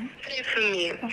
Pra 2-3 vjeç më i vogli dhe fëmija më i madh, Rreth 10 vjeç, po kanë që herët në mëngjes, që në 8 të mëngjesit dhe janë duke lypur në mes të makinave. Në rregull, po raportojmë një herë. Ky është vetëm fillimi i punës, pasi operatorët e linjës së Këshillimit marrin telefonatën, detyra e tyre është të raportojnë tek skuadrat e terrenit në njësitë e mbrojtjes së fëmijëve pranë bashkisë, dhe këtu vjen pjesa më e vështirë, ajo e largimit të fëmijëve nga rruga. Për këtë do të vinë punonjësit e bashkisë, të paktën kështu shpresuam. Pasi pritëm rreth 45 minuta, askush nuk erdhi. Duket se skuadrat e terrenit kanë shumë punë për të bërë, po ashtu edhe supervizorët e tyre në Agjencinë Kombëtare të Mbrojtjes së të Drejtave të Fëmijëve, të cilët me sa duket nuk kanë as pak ide në kësaj indiferencë institucionale. Por le të vazhdojmë, sepse kjo kategori fëmijësh që braktisin shkollën dhe kalojnë gjithë paraditën duke lypur rrugëve të Tiranës, në darkë zëvendësohen nga një tjetër grupim, shitësit e qendrës. Një grup i madh fëmijësh mblidhen çdo mbrëmje në shishin Skënderbej, nga ku më pas shpërndahen nëpër lokalet e zonës. Ndërkohë, një vajzë e vogël bën atë që ka dëshirë të bëjë çdo fëmijë, të luaj, pavarësisht se nuk është as në vendin e as në momentin e duhur. Por ka edhe nga ata që janë rritur para kohe dhe kanë nisur veset e para. Si këto 10 vjeçar, të cilët po kërkojnë të djegjen çdo etapë të jetës. Sa pini? Pini drogon. Drogon? Jo, rrofsh. Vetëm cigare piu. Fëmijë të pjekur para kohe, të cilët dalin çdo ditë në punë, një lloj si të rriturit. Dhe në qa orë rrinin? Njët natës. Kur fleti, se 6 orë. Pjesa më e madhe e tyre kanë këto orar pune. Imagjinoni pak, fëmijë që po rriten, por që mjaftohen me 6 orë gjumë. I kanë shkollë ti? Shkon çdo ditë shkollë? Kuptohet fare mirë se si zgjohen e mëngjes dhe çfarë procesi moslimor zhvillojnë në shkollë, gjithmonë nëse shkojnë. Vetëm lule shisni apo dilni edhe lypni? Jo, nuk lypasni. Para, diçme pastaj shpikëm ne këtë punë, pastaj vazhdojmë. Po se të kjo zona këtu rrinë? Do të ikim blok tani unë. Sa ne ka punë? A ne bëhet lekuletë. Sa lek bën diti? Ja dorëzon mamin apo i mban për vete? Është e kuptueshme që një shumë prej 30 deri në 50.000 lekësh në natë është tepër e lakmueshme për një familje në nevojë, por a mund të përfitohet kjo me çmimin e humbjes së shkollës dhe të ardhmes së fëmijës? Ti nuk e merr prindin që në momentin e parë të akuzon dhe fut në burg se kjo duhet të ndodhë vërtet. Por ti e paralajmëron, pra i bën të qartë që nëse vazhdon të shfrytëzosh fëmijën, atëherë rrezikon që ti si prind përfundosh në burg. Në aspektin social duhet që këto familje që janë në gjendje kaq vështirë ekonomike, bashkia duhet që jo vetëm thjesht i tregoj shkopin, pra, po do të ofrojë dhe karotën. Dhe karota rast konkretisht do bëhet një vlerësim i plotë i kësaj familje, për të kuptuar kush janë faktorët e rrezikut. Është momenti të telefonojmë edhe një herë Alo 116 me shpresën se kësaj radhe skuadrat e terrenit nuk do të jenë aq të zëna sa paradite. Janë disa fëmijë në rrugë që janë duke shitur lulet. Sa fëmijë janë? Janë 2 fëmijë, mund të jenë ndoshta 10-12 vjeç. Janë të pasuruar? Vetëm. Ju jeni në këtë moment aty dhe po i shikoni? Po. Raportojmë një herë pra skuadrave të terrenit për çfarë alternativë. Se kush janë skuadrat e terrenit, nuk e kemi as pak iden, por ajo që dim është që i ndoqëm këta 2 fëmijë për më shumë se 2 orë rrugëve të bllokut dhe asnjë skuadër nuk u pa përreth. Prandaj provojmë të telefonojmë sërish Alo 116, por kësaj radhe, me sa duket, orari për ta ka përfunduar. Numri është përkohësisht jashtë shërbimit. Grupi terrenit duhet punojë 24 orë. Është një sistem që ka probleme serioze, të cilat fillojnë te trajnimi i stafeve, tek llogaridhënia, trajtimi i rasteve, njohja e mirë e ligjeve. Gjithsesi, në këtë situatë të paprecedent të nxjerrjes në rrugë dhe shfrytëzimit të fëmijëve, është dikush që ka përgjegjësinë kryesore dhe që ne e thamë lart. Agjencia Shtetërore për Mbrojtjen dhe të Drejtat e Fëmijëve është pjesa e fshehur e një icebergu, të cilit i duket vetëm maja. Unë jam Luere, gazetar nga Misioni i Tiranës. Dua të di çfarë masash keni marrë ju për shembull në situatë rrugës, sepse ne kemi bërë vëzhgim në rrugët e Tiranës, ku kemi lajmëruar njësitë e mbrojtjes së fëmijëve dhe nuk ka dalë askush në këtë. Në fakt, kjo është një nga sfidat që ne kemi bashkërisht, kontakte vazhdueshëm me bashkinë në gjithë territorin e Shqipërisë. Ne jemi në një marrëveshje bashkëpunimi me Policinë e Shtetit. Një marrëveshje bashkëpunimi që duket se funksionon mjaft mirë. Mjafton kjo sekuencë e takimit të fëmijëve me policët për ta kuptuar. Qa bon se Mira. Po punojmë shumë fort me prokurorin për pjesën e hetimit ndaj atyre që shfrytëzojnë të miturit. Po punohet vërtet shumë fort për të hetuar ata që shfrytëzojnë të miturit. Si në këtë rast të dokumentuar nga ne në Bulevardin e Ri, ku ky person shfrytëzon për të lypur 3 fëmijë të mitur, të vegjëlit rrezikojnë mes makinave, ndërkohë që pak metra më tutje, i riu i orienton dhe i kontrollon gjithë xhiron e tyre.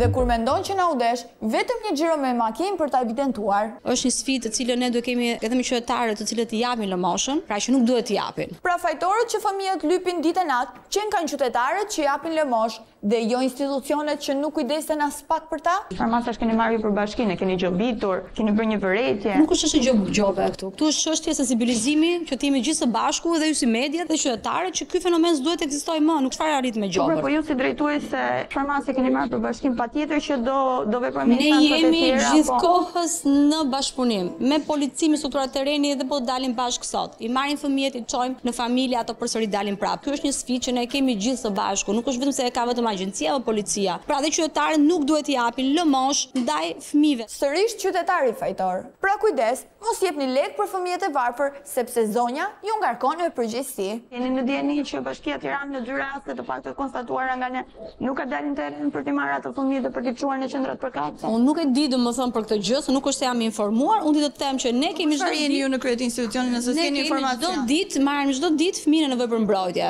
Çdo ditë. Drejtoresha gjatë gjithë kohës po na jep përgjigje me fraza standarde të personave të zënë ngushtë, duke na e shitur dështimin për sukses. Sidoqoftë, pyetja jon vazhdon të mos marrë përgjigje. Nëse ju nuk dini çfarë ndodh në Bashkinë e Tiranës, që është bashkia më e madhe, bashkia e kryeqytetit, çfarë ndodh me bashkitë e tjera? Jo, ne kemi informacion, ne raportohen çdo rast që vjen. Keni këto 2 raste që unë them të raportuara? E keni lajmëruar në patjetër, 2 herë. Në skuadra s'ka qenë aty? Asnjëherë. E kemi pritur 2 orë dhe nuk ka ardhur asnjë skuadër terreni. Mbase, po, skuadra terreni tek neve gjithkohës ne operojmë, sepse është një fenomen tash një herë që nuk është sot, nesër. Okej, dakor, do ta shurtojmë. Masa? Do ta shurtojmë, nuk e them dot tani. Mbesim vetëm në shurtim? Do ta shurtojmë dhe do shikojmë se si do operohet. Duket qartë që zonja Thandili nuk ka patur as pak informacion për situatën që duhet ta menaxhonte vetë. Dhe kjo ndoshta e ka një arsye që lidhet me mosprezencën e saj në institucionin që duhet të drejtojë. Ju kemi kërkuar që nga muaji tetor dhe ju nuk jeni paraqitur në punë. Unë se paraqitoj në punë? Po, paktën në zyra që ndodhen tek ju. Po ju s'mund mani agjendën time. Sot do jem në zyrë. Se diskutojmë fare që sot drejtoresha do të jetë në zyrë. Nuk ishte se si të ndodhte ndryshe pas këtij takimi. Por këtu na ndodhe e papritura, sepse ndërsa ne po diskutojmë qetësisht me zonjën dhe po i bëjmë pyetje për situatën as pak normale me fëmijët në rrugë, humori i saj ka ndryshuar dhe që aty biseda merr tjetër drejtim. Të lutem mos e ktheni personale dhe mbroni fëmijët. Institucioni im është institucion me nivelin më të lartë përfaqësimit, sepse unë jam një profesionist aty. Nëse dojnë ta ktheni personale, ktheni personale. Nëse ne vim trokasim në zyrë dhe ju nuk jeni, ne detyrohemi të vim në aktivitete për ty që jetuar. Para njëri ndërtuar një personi që është në profesionin më të lartë të mundshëm të saj. Po pra, po nuk jeni në punë asnjë. Jo, s'mund ta thoni ju këtë, se e kanë thënë të tjerët, e kanë bërë këtë vlerësim, e bëjnë ata që kanë besuar. Tani po që fëmijët e rrugës do të kenë se me çfarë të krenohen. Atë vlerësim që unë jam aty e kanë jo vetëm në nivel kombëtar, e kam në nivel ndërkombëtar. Kështu që dashur, mos e kthe personale herë tjetër, ruani etikën profesionale, mbroni fëmijët, sepse vërtet e keni kaluar ndonjëherë etikën. S'po e kuptojmë më se kush e ka kthyer në personale. Sa për etikën tonë, nëse marrim një listë rastesh të ardhjes në ndihmë të fëmijëve të bullizuar, të abuzuar dhe të keq trajtuar, jemi të sigurt se drejtoresha e shumë sukseseve ndërkombëtare ngelet në klasë krahasuar me punën tonë. Sidoqoftë, Mos t'hyp vetja në qef. Kuptoni se ç'a niveli e keni ulur juve këtë lloj komunikimi. Kush ju? Ti që përballë me që kthen në çështje personale. Unë bëra thjesht një pyetje si kam, ti që të keni qenë. Të lutem, e para një herë mund të jem personi me integritetin më të lartë që ju mund të keni takuar ndonjëherë. Pasi na bëri të ditur se kemi ulur nivelin e gazetarisë, zonja Tandili ju rikthye edhe një herë suksesit dhe integritetit të saj të pangatarueshëm me asnjë person tjetër. Jam personi që punoj me pasionin më të madh që ta dish ti. Po për masa s'keni marrë për rastet e fëmijëve që situatë rrugë. Në kulmin e këtij diskutimi, kur drejtoresha vazhdon të bëjë sikur nuk kupton asgjë për situatën që kemi evidentuar, duhet që dikush që na vjen aty nga hiçi t'i jap një dorë kurajo. Je adapti për këtë gjë, më pëlqeu toni jot dhe më pëlqeu fakti që... Po, por, ja, çfarë? Jo është e vërtet kjo që thua ti. Këta nuk e din që unë këtë punë kam me kosto dhe shëndetësore. Që e gdhi nga mëngjesi deri në darkë për rastet çdo ditë me familjet. Po si ka mundësi që vazhdojnë fëmijët në rrugë? Drejtoresha me gjithë këtë punë, me net pa gjumë, me kosto shëndetësore dhe me fansa që i vinë në mbrojtje, vazhdoi deri në fund që të mos na sqaronte për pyetjen tonë të thjeshtë. Pse në gjithë Shqipërinë ka me qindra fëmijë të cilët jo vetëm që kalojnë 365 ditë të vitit në rrugë duke lypur, të keq ushqyer dhe të keq veshur, por mbi të gjitha kanë braktisur përfundimisht shkollën, duke shtuar armatën e analfabetëve në vend. Por ky refuzim i përgjigjes e ka një pse. Fundja, drejtoresha e shumë sukseseve brenda dhe jashtë vendit, e cila organizon takime, seminare, duke furnizuar mediat me statistikat, duket se nuk pranon t'i thuan disa gjëra që nuk i shkojnë për shtat. Dhe për këtë, tregon dhëmbët në formën më agresive, duke sulmuar gazetarët për situatat të cilat është vetë përgjegjëse. Më vjen keq tani.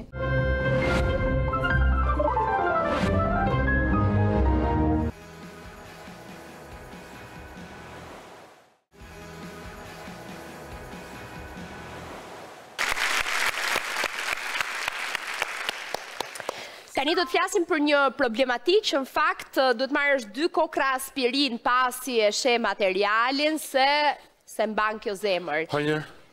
Gati? Po. Pronat shtetërore. Të gjithë e dim të dashur mi se çfarë ndodhi me pronat shtetërore pas rënies së komunizmit. Domethënë, pa rënë ende, pa prekur në tokë busti i diktatorit. Në kombinat ishte hedhur themel dhe ishin në kat të tretë. Në Allias ishin prish serat, ishin bo vila. Jo me pastaj shkolla e partisë Laprak. Ishim bo...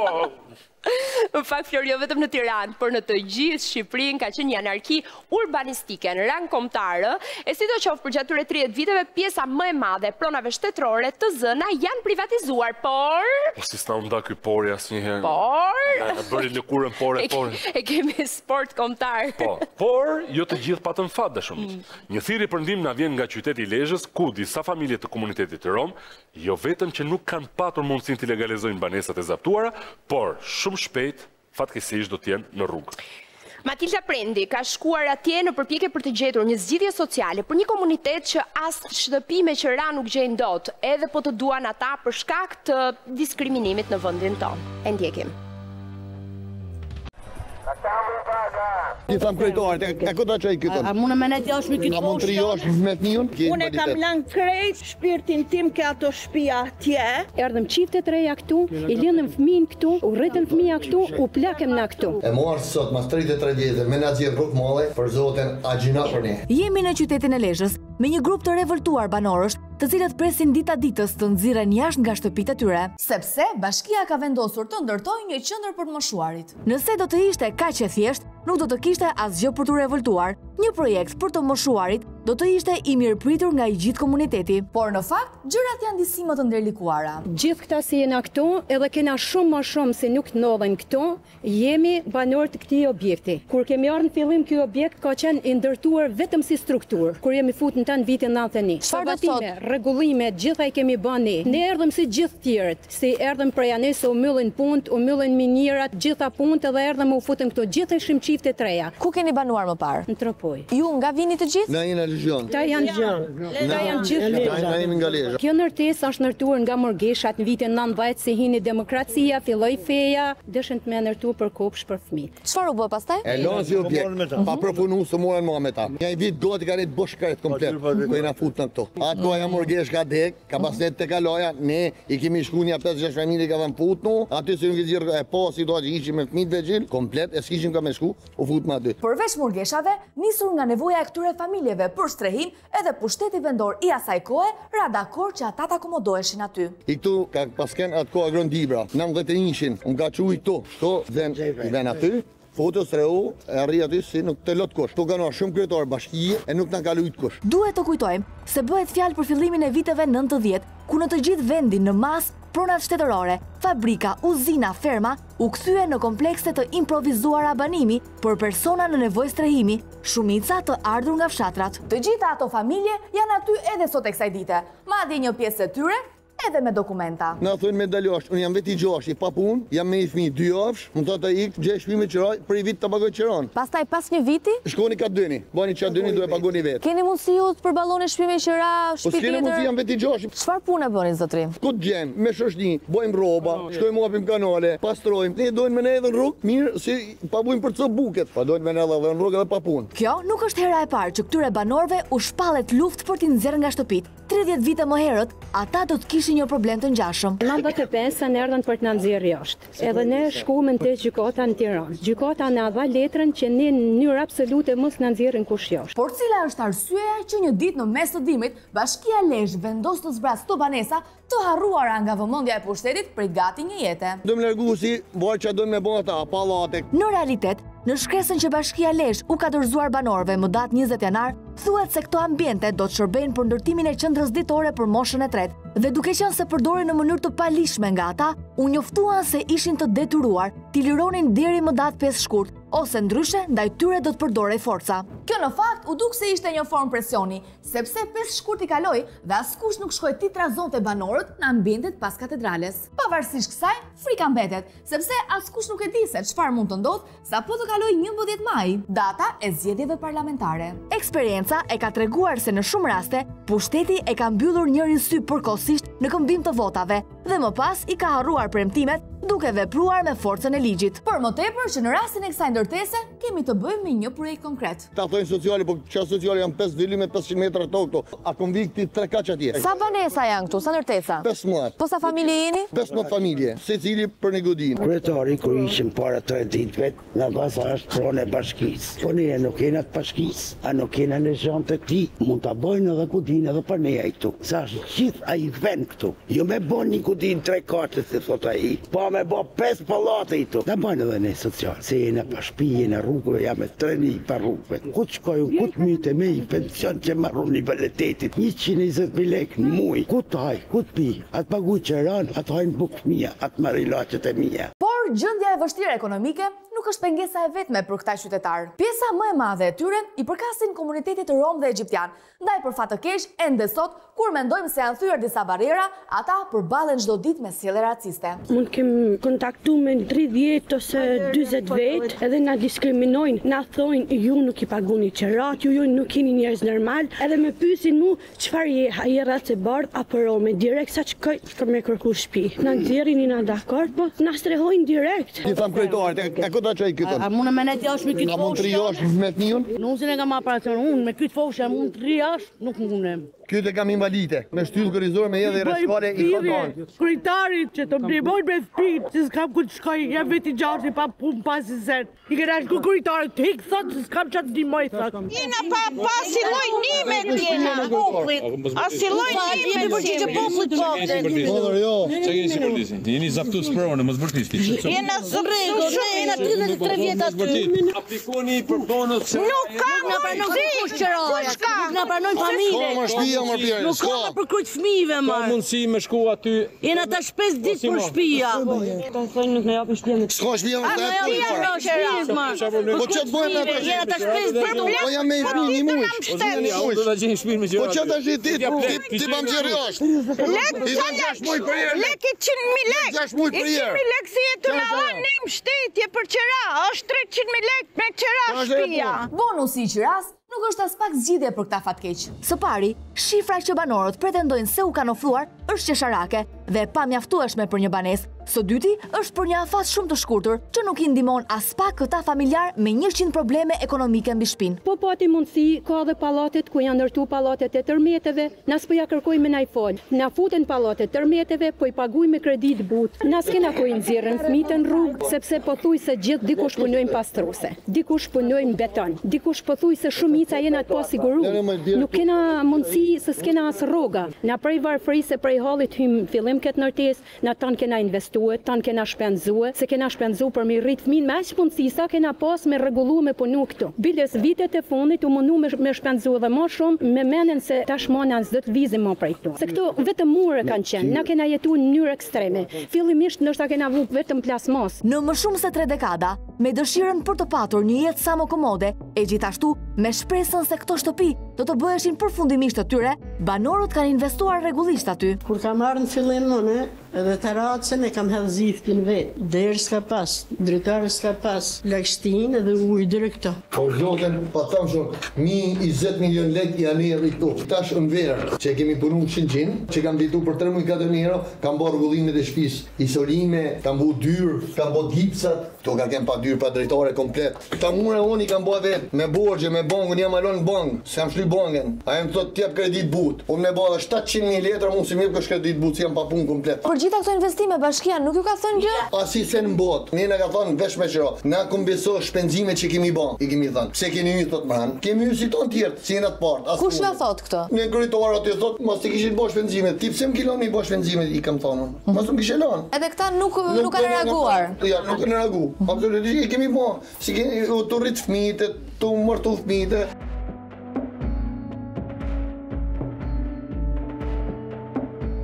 Kena savatu, e kemi bo me këshu peshkut, sepse është shumë lakështi, edhe këte e kemi shtru vetë, aqë mundësi sa kena pas. Vetëm një dhomë ke pasur? Po, i deri, i tu ka ke, edhe një toalet kena pas për jashtë. Një toalet vogël për jashtë krejt. Dhe kjo që e kena shtu, se s'kam pas kare. 4 fëmijët e mi, këtu i kam rrit. Jam non e vujtme, gjithë jetën me një dhomë, kena një gjithë jetën.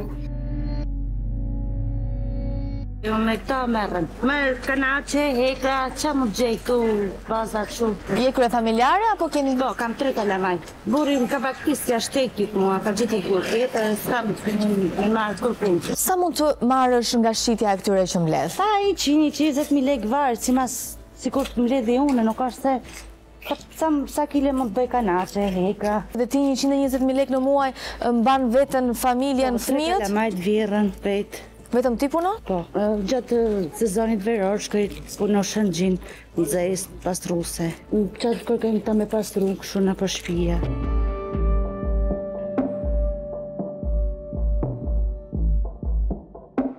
Jam shumë keq muta, jam shumë keq. Unë nuk kam lek me marrë shtëpi me qëra. Askush nuk është kundër investimit që Bashkia Lezhë ka vendosur të bëjë në shërbim të interesit publik. Por nga ana tjetër, kjo kategori personash kërkon një zgjidhje, sepse së pari janë banor të këtij qyteti, të barabartë me të tjerët, dhe së dyti, koha shumë e gjatë e qëndrimit në këto ambiente i favorizon për të vënë në krye të listave të pastreve. Ne interesohemi në emër të familjeve që jetojnë të ndërtesat mbrapa katedrales, të cilat keni kërkuar t'i largoni. Po, unë do të lutesha shumë që të bani një kërkesë tek bashkia. Herë ju do t'i strehoni po thoni absolutisht, na strehojmë të gjitha familjet që ngelin pa pastre. Për sa kohë do t'i strehoni? Tani gjitha këto përgjigje të përfundimtare të i merrni. Përgjigje e keni gjithsesi. Këto përgjigje të lutem do t'i merrni te bashkia. Po këtë nuk të lutem, këtë nuk e di. Unë këtë nuk e di. Unë di që këto familje, në momentin që ju ka shku shkresa nga bashkia, i kemi ftu që të vinit paraqiten pranë zyrës së strehimit social, që të bëjnë kërkesat, që të fusen ose të kredite buta, ose të bonus siqeras. Mendoni që është zgjidhje kjo? Tani duke qenë nga kushtet që ata mundohen të përballojnë. Si është në gjykimin tuaj? Okej, tani në gjykimin tim mund të dhash të gjitha përgjigjet njerëzore. Për sa kohë do t'i strehoni? Të lutem, a mundesh bësh një kërkesë të marrësh si përgjigje? Nuk mund të jepni asnjë përgjigje tjetër. Jo, nuk është vendosur apo nuk e ke, nuk doni ta jep. Unë të lutem do të thash të jap përgjigje për gjërat e tjera që të interesojnë ty, për një kërkesë me shkrim dhe të vihen në dispozicion të gjitha dokumentat. Po jemi transferuar dhe për kushtet për t'u informuar dhe për të gjetur një zgjidhje. Absolutisht. Jo një zgjidhje të përkohshme, është ideja. Absolutisht, dhe unë me beso se për një gjë shumë madhore më të mirë po bëhet kjo gjë. Momentalisht kemi një numër shumë të madh të moshuarve që Bashkia e Lezhës e ka pas të pamundur për të pas një qendër me dinjitet siç e meriton të moshuarit. Absolutisht, por edhe kjo kategori që jetojnë aty nuk duhen hedhur në rrugë. Jo, s'ka shanse të hedh Bashkia në rrugë. Drejtoresha nuk na dha asnjë përgjigje të vlefshme. Ndoshta një zgjidhje mund të na jap ai që ka firmosur vendimin. Kryetari Pirin Dreu. Përse keni vendosur të nxirrni në rrugë familjet që jetojnë pas katedrales? Të nxjerrim rrugë? Po. Po kush ta tha se të nxjerrim? Sepse është një vendim që i keni kërkuar të lirojnë banesën. Po ju kemi thënë hajde aplikoni për bonus qeraje. Ata kanë vite që jetojnë aty, asnjë kryetar bashkie i Lezhës deri më sot nuk i kanë nxjerrë, ndërsa ju po e bëni. Do bëhet një qendër moshës tretë. Po. Investim 2.3 milion euro. Që të shërbejë një kategori të caktuar sociale. Po këta banor? Këta banor do disponojnë me bonus qeraje dhe për një vit. Dhe janë të trajtuar, të hapur të trajtohen me kredit buta. Për një vit okej, po pastaj ku të shkojnë? Sa ata s'kan mundësi të paguajnë qira apo të blejnë një shtëpi. Kanë fëmijë të vegjël, kanë investuar gjithë jetën aty dhe ju e dini shumë mirë. Nuk mund të bëhet një gjë. Kërkoj nga ju që të merrni parasysh kërkesat e këtyre banorëve dhe mos i rëndohet më shumë jetesa. Po me që ka arti dhe i morën. Tani nuk mendoj që jeni kushte për të bërë ironi, po është më mirë të jepni një zgjidhje. Të lutem mos më shty, se kjo është shumë e pahishme. Po hyn mbledhje. Zoti Ndreu çfarë? Të pahishme nga ju që vjen në mënyrë të palishme. I del tjetër para. Thjesht ju pyes. Po të lutem tash. Bani një përgjegjësi dhe të jepni një zgjidhje qytetarëve tuaj. Të dhash shpjegim shtrrus. E kuptoj, po për banorët çfarë do të bëni? Për qytetarët. Për banorët do disponohet me bonus qeraje, do të investim. Ju lutem, gjeni një mundësi tjetër strehimi, se janë me fëmijë të vegjël. Zojnë strehen me bonus qeraje. Po për një vit, vetëm për një vit. Është janë zgjidhje përfundimtare kanë uzurpu objekte shtetërore. Kjo vjen nga që nuk kanë mundësi. Kanë uzurpu objekte shtetërore. Kjo vjen nga që nuk kanë mundësi. Nuk kanë në shtëpiat e tyre. Ju si kryetar bashkie. Nuk nga shtëpiat e tyre, po nga objekte shtetërore. Po duhet të jepni një zgjidhje, sepse prandaj kanë bërë se s'kan pasur mundësi. Zoti Ndreu. Na jena për zhvillimin e qytetit, por nuk jena për të na hedhur në rrugë, se jemi 15 familje, si kem 34 vjet se jetojmë këtu, edhe nuk dim se ku me shku. Na jena shtetas ti veni. Na kena votu këta persona si të na drejtojnë, e jo të na hedhin në rrugë. Janë afgan të tjerë që kanë ardhur, jena shumë plumtur kur i strehojnë ata, u jepin me hëngër aty nëse janë njerëz, se ja u dim hollin se jena të lodhën vet. Por na jena edhe na shtetas ti veni, duhet na strehojnë edhe ne. Po kërkojmë vetëm drejtën tonë, nuk po kërkojmë na mshirojnë. Na japin streh. Ato se na takon.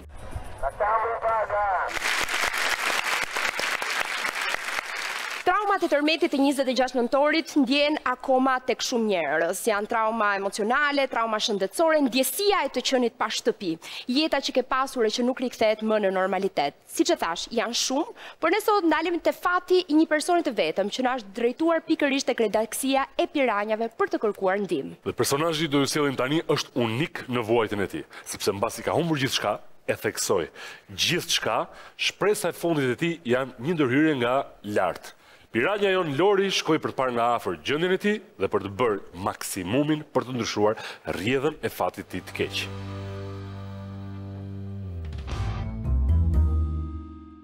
Ta bom zoti se bom, ta kjo zoti edhe... Edhe nuk dua që të shikoj më lot fare në sytë tu.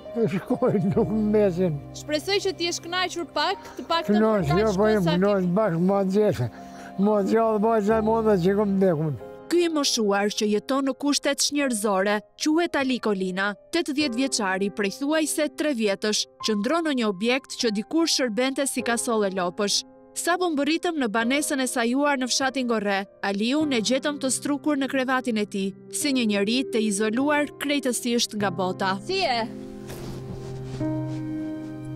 Do ma japësh dorën? Po pra, po ke paskat dritën e fortë nuk mund shoh. Shkorri. Ka 3 vjet që jam me do. Me kë jeton, je vetëm fare? Vetëm. Po monte bëm ka rri pa bukë se me bukë, se s'kam parë, nuk më dalin lekt. Pension merr? 160.000 lekë. Mi marr me datën 12, edhe shkoj çoj te dyqani, ku marr ushqimet. Loj atje, dalë marr në ilaçin lart, edhe ngelën 30-40.000 lekë.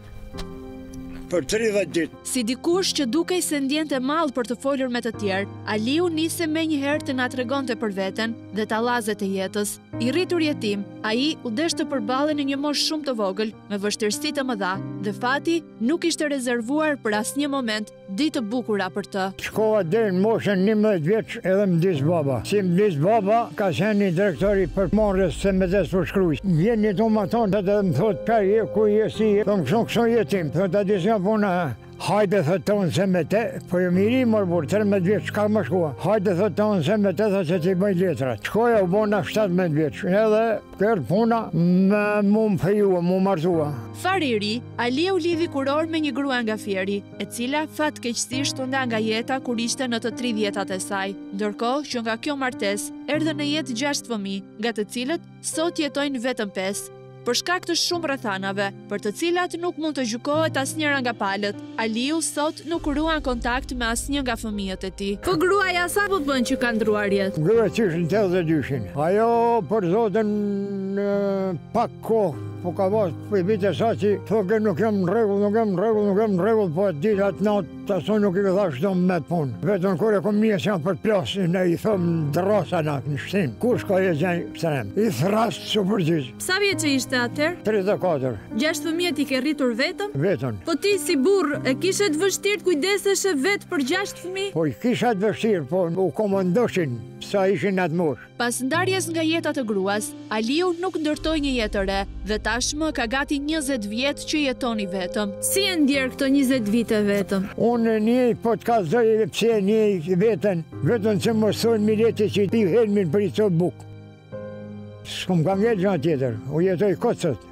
Jam në orën 11 natë, më ka ka stres, jam detyrua, kom marrë elektrikun, kom 20 orë, kom rokë 3 palë katuneve, desi ka s'marrë drita. 80 vjeçari nga Laçi ka jetuar në shtëpinë e tij me kushte normale deri në 26 nëntor të 2019-s, në kohën kur një tërmet me pasoja tragjike shkaktoi disa viktima dhe dëme të parikuperueshme në shumë banesa. Një ndër to ishte dhe ajo e Aliut, e cila sot është totalisht e rënuar. Pas fatkeqësisë natyrore, ai u trajtua me bonus qiraje nga Bashkia e Kurbinit dhe u zhvendos në një apartament tjetër në qendër të fshatit Gorre. Por kjo nuk zgjati shumë, sepse pas pak kohësh, bonusi i qiras u ndërpre dhe Aliu u detyrua të rikthej për të jetuar në kasollën e Lopës, ku banon tashmë prej 3 vjetësh. Këto kanë qenë 2 dhoma këtu që janë prishur? Po, 2 janë kanë këtu, 2 janë nej. Katër koridor. Ka rënë prej tërmetit të dyja? Prej tërmetit ka rënë ajo, shërom, e sfësu me komplet më në ajo. Pasi ra tërmeti, që u prish shtëpia në këtë gjendje, ti çfarë bëre? Shkove tek Bashkia? Unë shkova, e regjistrova për vete edhe më thani këta ke katalomat e bamë kur vinë. Edhe doli bona, thanë me që shtëpi. Edhe neja desa marrë bona. Kur është bona ne edhe vjetë, kom borsh 1.100.000 leka.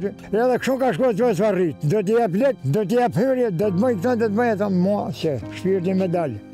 Ma mërzit jeta, nëse sa deshtë nuk e di. Vitet e fundit, duket se ka rrëzuar totalisht Aliun, i cili jeton në kushte të pa imagjinueshme, ku asnjë qenie nuk do të mund të mbijetonte për një kohë të gjatë. Kërët janë po veshe, djerësitu, si të ndjem faje, veshe, kërët janë po që ujke, po tuta, kërët qëri. Këto janë komplet të hapura, si ja bënë dimër? Po se në zesë temen, që të ka zë punë, se së bëjnë. Po kur bie shi atë futet uj brënda? Po këtu, po, që ku ka ike, që ka shqit. Komplet bjena që më thonë, edhe pikondonjë të ku jeti, edhe pjesë e mërëme. Nërsa që kufne ja. Po vetë je larë? Kaj vetë jo, s'kom ku mudo. Ndoshta sot, Aliu nuk do të ishte në këto rrethana, nëse Bashkia e Kurbinit do të kishte marrë masat për indërtimin e banesës pas tërmetit shkatrimtar. Në 10 janar 2022, kryetarja e Bashkisë Majlinda Cara miratoi lejen për indërtimin e 225 banesave individuale. I 30-ti në këtë listë ishte pikërisht Ali Kolina, por deri më sot nuk është bërë asgjë për shtëpinë e tij, ndërkohë që pasojat e gjithë kësaj duhet i vuajë i moshuari, që përveç se jeton thuajse në qell të hapur, nuk ka mundësinë as të ushqehet siç duhet. Me çfarë ushqehesh zakonisht, gatuan vetë? Bukë e sheqer, sherbet. Vetëm me aq? S'ka kush e mund. ku me bën knezet për nella të tjepe, kesha me plasmasat. Ku mon kur nuk kam në verë kohë, që nuk më punojnë kam, me im dhe tërë, rregulloj, si thonë, në 100 kile makarona. Po, duke nej, për hapë se ka po blet flaka. Po sot ke ngrëm? Jo, s'kam marrë bukën e da. Me të mësuar se nuk ishte konsumuar asgjë për atë ditë, me njëherë u nisëm bashkë me të për në dyqanin e fshatit, aty ku Aliu shkon vazhdimisht dhe me ushqime me listë, sepse pensioni nuk i mjafton për të plotësuar nevojat e tij. Pavarësisht se është përpjekur të paguajë nga pak, lista e borxheve në dyqan është shtuar dhe ka arritur në shifrën. Pasi i siguruam ushqimin për disa ditë dhe morëm një supë të ngrohtë, së bashku me Aliu në ulëm jashtë shtëpisë për të ngrënë drekën dhe për t'i rikthyer edhe një herë emocionet e një familjeje të vërtet. Do hash me mua zëre se jam unë besa jotës. Ma po më tërgu, ma me përgjithësi se me kanë mesa. Ma vëzoti se vabë. Tani nuk do qash më, se unë të thash, unë kam ardhur këtu që ta zgjidhim këtë situatën. Shkese zgjidh po më rrugave qajtë ma. Ali, po ti pëse nuk u martove asë njërën pasi të diqë gruaja? Ka poshtë, është kanë një Nikol Prangdega i kanë dekë 3 gra. Merë ditë. Edhe ka dha 2 dje me 2 varve, po i ka pas mosh me mua. Edhe bishin këtu shkoqin të shkolla me 2 gratë e para, pa ka shat një bukës. I thosha nënës pas rahmet, ma morën pullet bukën, ma e për i cok tjetër. E vepsha bukë për i shpisë teme. Njërë ka nuk e vepke. Edhe 2 pashtu. E 3 doli për smarit. Ja rriti, ja martoj, u banë me fëmije kretë. Nga ajo që thash, njëta që të fitoj të hanë, fëmije mi. Mos t'ja mënyrën aty edhe me ne unëshim. Prej vitesh, Aliu nuk ishte ngrënë asnjë ushqim të përgatitur nga duart e dikujt tjetër, ndaj ai e rufiti supën me një frym dhe vakti drekës kaloi shumë shpejt. Për të treguar çdo detaj nga jeta e tij e mundimshme, nuk do të mjaftonte asnjë natë gjatë dimri. Ndaj ne u përpoqëm të shfrytëzonim sa më shumë kohën për t'i dhuruar një ditë ndryshe të moshuarit të vetmuar. Pas këtij momenti, e shoqëruam Aliun për një shëtitje rreth lëndinës, duke ju përshtatur ritmit të tij, i cili është ngadalësuar nga një sëmundje që i ka goditur këmbën dhe që e pengon të ecë normalisht. Ndjen ftohtë gjatë natës atë? Gjatë natën të natën aku. As zjarë ma zjanë botë, hinera për me e kërë, ka lënë knejna këtë onë. Ndima me madhe që ti kërkon? Poj për shpinë, më ma bonja të ma shpisë, më ma shrujnë të rrugë, më bonja shpinë me dekë në shpi. Se me bo me dekë, një të ku jam, nuk i djetë. Ajo të i dekun, se i dekun jam, se mos sët nesër karen të ka për ta boj mos dekun. Se janë pa i sarume, pa putën në tubë, me të në fijet. Nësa ne mini e ba punën në vetë din, nuk e di se din, se mini ku gjenë, i fu dhamë. Ke minja ty? Pilotan, pa s'kanë mërë me fijet. Këti rëfimi prekës në perëndim të diellit, i shoqëruar me shumë lot nga Aliu, i erdhi fundi shpejt, pasi ne u desh të largoheshim, por me premtimin se do të ktheheshim sërish aty për t'i gjetur zgjidhje të moshuarit. Unë tani Ali do largohem. Uroj që Zoti të t'jap shëndet. Ta bom Zoti se bab. Ta bjo Zoti jetë. Edhe nuk dua që të shikoj më lot fare në sytë e tu. Shkoj nuk më mesin. Shpresoj që ti jesh kënaqur pak, të pak të përta shkoj sa ki. Kënosh bashkë mua të gjeshë. Mua të gjallë bajtë zaj mua dhe që kom dekun. Me njëherë të nesërme nu interesuam në Bashkinë e Kurbinit për rastin e Ali Kolinës dhe shtëpinë e tij, që tashmë duhej të ishte rindërtuar. Ne kemi nxjerr listën e përfituesve që do ju ndërtohet shtëpia nga shteti. Është bërë tenderimi, është pall firma fituese, por gjatë zbatimet në terren të kontratës janë has problematika të mëdha, për vetë faktin sepse koha e shkurtër nga momenti i rënies tërmetit deri momentin e shpalljes fituesit dhe vazhdimit punës ka sjell edhe disa mangësi që nuk janë parashikuar. Realisht du të ishin parashikuar. Ali Kolina ka një problematik nga rruga kryesore deri te shtëpia e tij e ka shumë të dëmtuar dhe nuk hyn mjetet e transportit rënd për të bërë realizimin e projektit. Të bërë më thënë gati 6 vite, kështu që në 6 vite dhe mund të ishte diçka. Nuk kemi të bëjmë fare me një neglizhencë. Kemi pamundësi kohore për të realizuar gjitha. Shpresojmë që me ardhin e pranverës të jetë e mundshme një zgjidhje më afaqshkurtër. Përthuajse 3 vite me radhë, Bashkia e Kurbinit nuk ka arritur të rindërtojë një shtëpi modeste për Ali Kolinën, për të jetuar me dinjitet. E po ashtu, në gjithë këto vite nuk ka mundur as të rregullojë një cop rrugë, dhe gjithë kjo justifikohet me mungesën e kohës. Por me qënë se premtimin e morëm se kjo çështje do të shihej me prioritet në vazhdim, ne u nisëm së bashku me 2 punonjësit të kujdesit social të bashkisë dhe kryetarin e njësisë administrative fushkuqe drejt shtëpisë Aliut për t'i dhënë një zgjidhje momentale. Ali Klije. Si e, Alishapi? Si dukesh? Ne kemi ardhur këtu bashkë me 2 vajzat që janë punonjëse të bashkisë, punonjëse të kujdesit social. Ne si kujdes social jemi për të ofruar ndihmë të menjëhershme në lagj. E shohim kushtet normalisht shumë të vështira, bashkë me kryetarin e komunës mund gjejmë një banesë për me të strehu momentalisht derisa shtëpia të kryetari i komunës ka pasur bolli shkëti s'pa çmë me bën. Masat që shtëpia të gjetë një shtëpi me qira dhe ty të strehojmë. Derisa të gjendet mundësia për të rregulluar edhe shtëpia. Allaj përveç asit që i thonë asaj bunës, s'ka tjetër, që e për rrugën që e bo. Për pjesën e rrugës do merrem unë personalisht me kryetarin e bashkisë. Për pjesën e rindërtimit, edhe aty do merret firma në mënyrë më serioze me ty. Tash nëse ti ke dëshirë për shkakun si mbashtu me bën respektim me gjet ne për momentalisht derisa të bëhet diçka me ty në një ambient me qira diku me ta morr. Të vojtë për bukuj. Pjesë mbledhjen e ardhshme të Këshillit Bashkiak, edhe shpresojmë edhe besojmë që do miratohet edhe shumë shpejt do të jetë në një banesë me qira, ku zotëria thotë edhe shpreh që e ka gjetë vetë, por ne thjesht do t'i mundsojmë që t'ia paguajmë për në muajt në vazhdim. Ale, mundesh më shkuar se ndër të shtëpia atje, të ngorroj. Ha, jo, më shkoj por jo nuk ka puna për natë. A kuptoj për sonte, s'pish fund për të gjithë më. Më shumë s'kam takat një muaj do ta paguaj në qira dhe shkoj. Jo. Derisa të merren këto vendime. Jam kanë gjë more, por nuk e një bashkun më pas sot. Ta e ke për me jetë, dhe një muaj ditë ta paguaj. Derisa të merret i vendim. Ne do sigurohemi ditën e hënë që bëjmë një verifikim në banesën e re me qira. Duke i dërguar dhe pakon ushqimore. Zotin qellër jën tokë.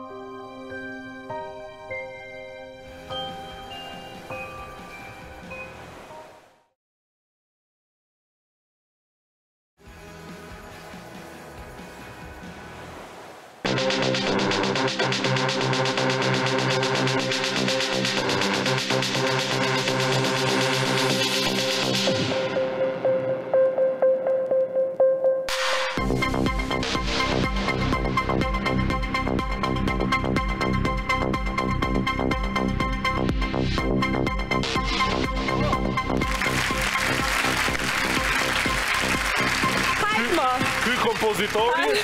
Ka qa, është ljohë shumë. E ka nalqik, ishte së të se dite. Flor, pas publikimeve të statistikave për përdorimin e kokainës që në nxjerrë në vend të parë të Europës, na është shumë në fund dhe le të kuptojmë një pjesë të komenteve që na vinë në rrjetet sociale. Tani të gjitha marrin një përgjigje. Dru. Gips. Dru.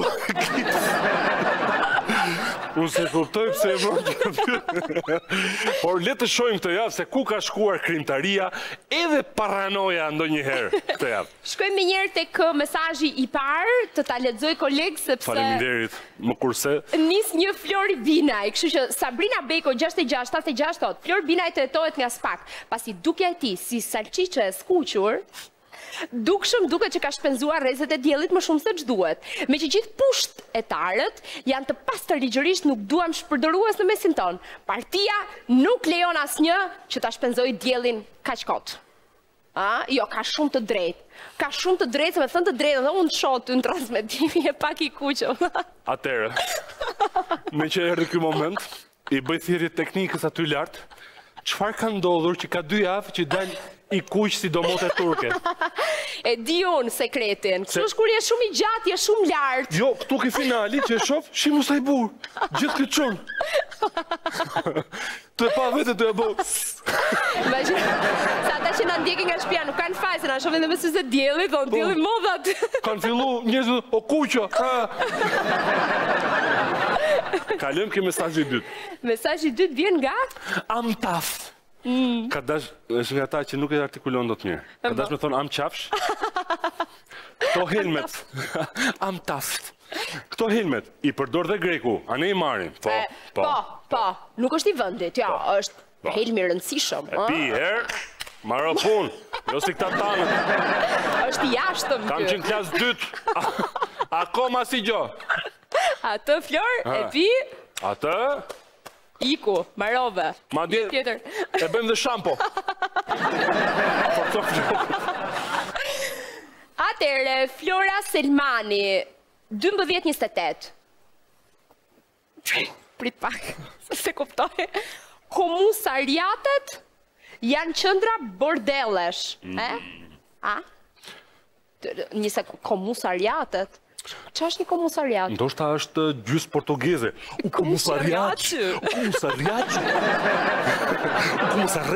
sëndër dë përdel. U sëndër dë përtekëllëse për të rëgjatë. Po, kështu bën sens, jemi dhe ndërkombëtar tani, kështu që, Ose, qofse është Shqip, ka dashur të shkojnë në fund bordelesh. Qa është bordeleve më? A thamë që është vëndi parë për konsum kokaine.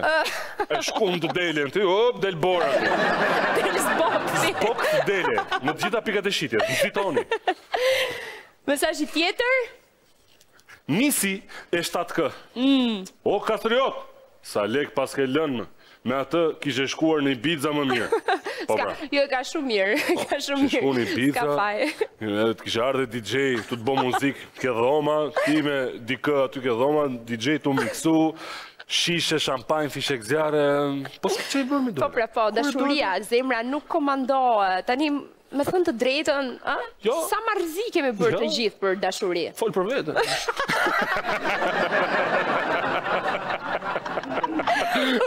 Unë edhe njerë që e bëra që preva një bilet avioni për t'ja bërë surprizë, kisha prerë me datë në gabuar. S'ka problem. Rëndësi ka që pa datë se ke lënë. Shkojmë tek mesazhi I Ramadani 8362. Hajnë pare, prokurorët hajnë korupcion. Mama, tani u kutja ime është shumë e thjeshtë, Kjor. Këto që shkruajnë këshu. Shu lexojmë?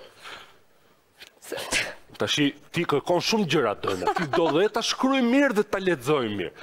A I mund ta shkruaj si doj dhe mund ta thot si doj. Do me thënë ti shkruaj si dush. Ule lexoj si dush, u morën vesh. Prokurori lexon si doj, gjykata si doj, 200 vjet mbrapa. Ndoshta, fundi është këngë. Korupcion.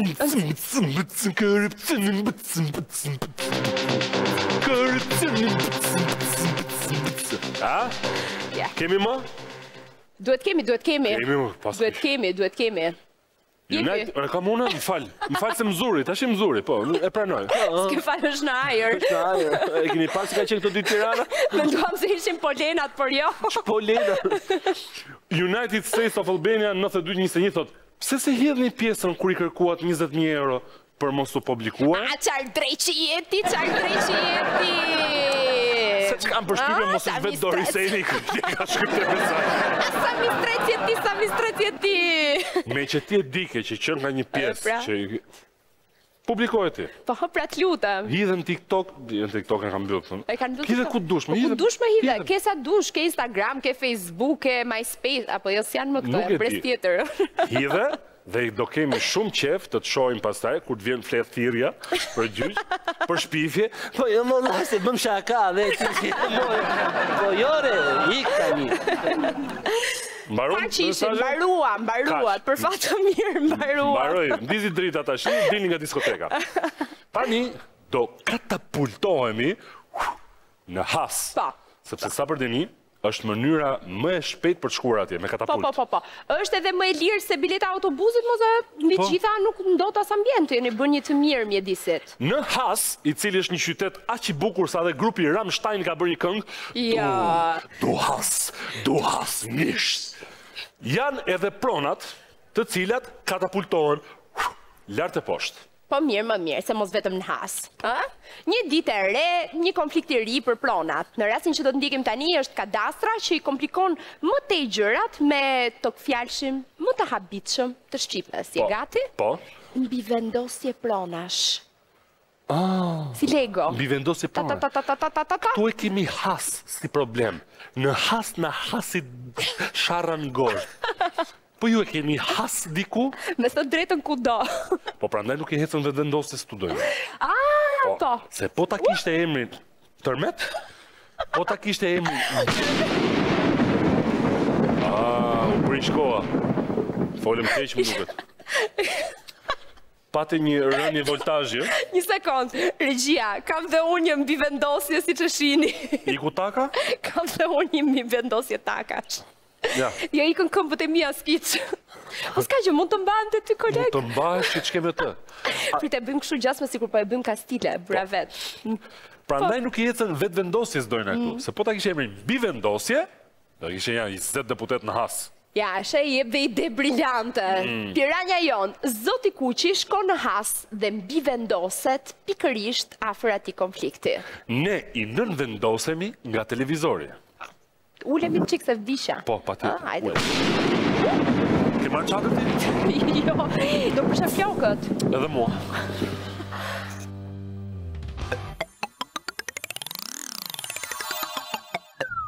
Ku e vërteton ti se kaj? E ka më dokumenta, ose ai vjen i bën që zmet, si bën. E ke parë herë tuarti? Unë me mia, gjë kam po. Do me t'i dalë për bolë. Ka fillu të shit pjesë. Ndodhemi në Krum, rreth 120 km nga Tirana, ku jemi takuar me banorët e fshatit Nikoliq, të cilët janë bërë bashkë për një problem të madh. Dikush po u merr të gjitha tokat, duke kaluar në emër të personave të tjerë. Dhe ky dikush është kreu i kadastrit së Hasit, Fadil Mazreku, i cili me sa duket nuk kalon pa gjë as nipin e tij. Këtë pjesë tokë tash e ka nipi i drejtuarit kadastrit. Kjo manovër është bën nga pushteti. Ja, shikoj këto shtëpia këto që janë. Është pjesë Nikoliqit, se si e kanë marrë, se si e kanë përvecuar, nuk kam qenë, po këtë probleme kemi edhe atje poshtë. Toka ju kanë ty në persona që i kanë emrat tu, sot e kanë me letra dikush tjetër krejt. Kto është bën mbi vendosje. Pra personat që kanë marrë tokat sipas ligjit 7501, sot nuk gëzojnë asnjë pëllëm të tyre, pasi duke përfituar nga pozicioni, kreu i kadastrit së Hasit në bashkëpunim dhe me funksionar të tjerë publik u ka dhënë të tjerëve, duke kryer mbivendosje dhe tjetërsim të pronave. Një praktikë e njohur në çdo cep të Shqipërisë, që shpesh ka quar në konflikte deri në vetgjysi mes personash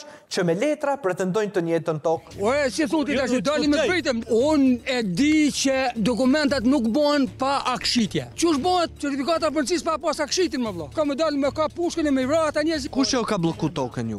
Aktualisht e ka marrë.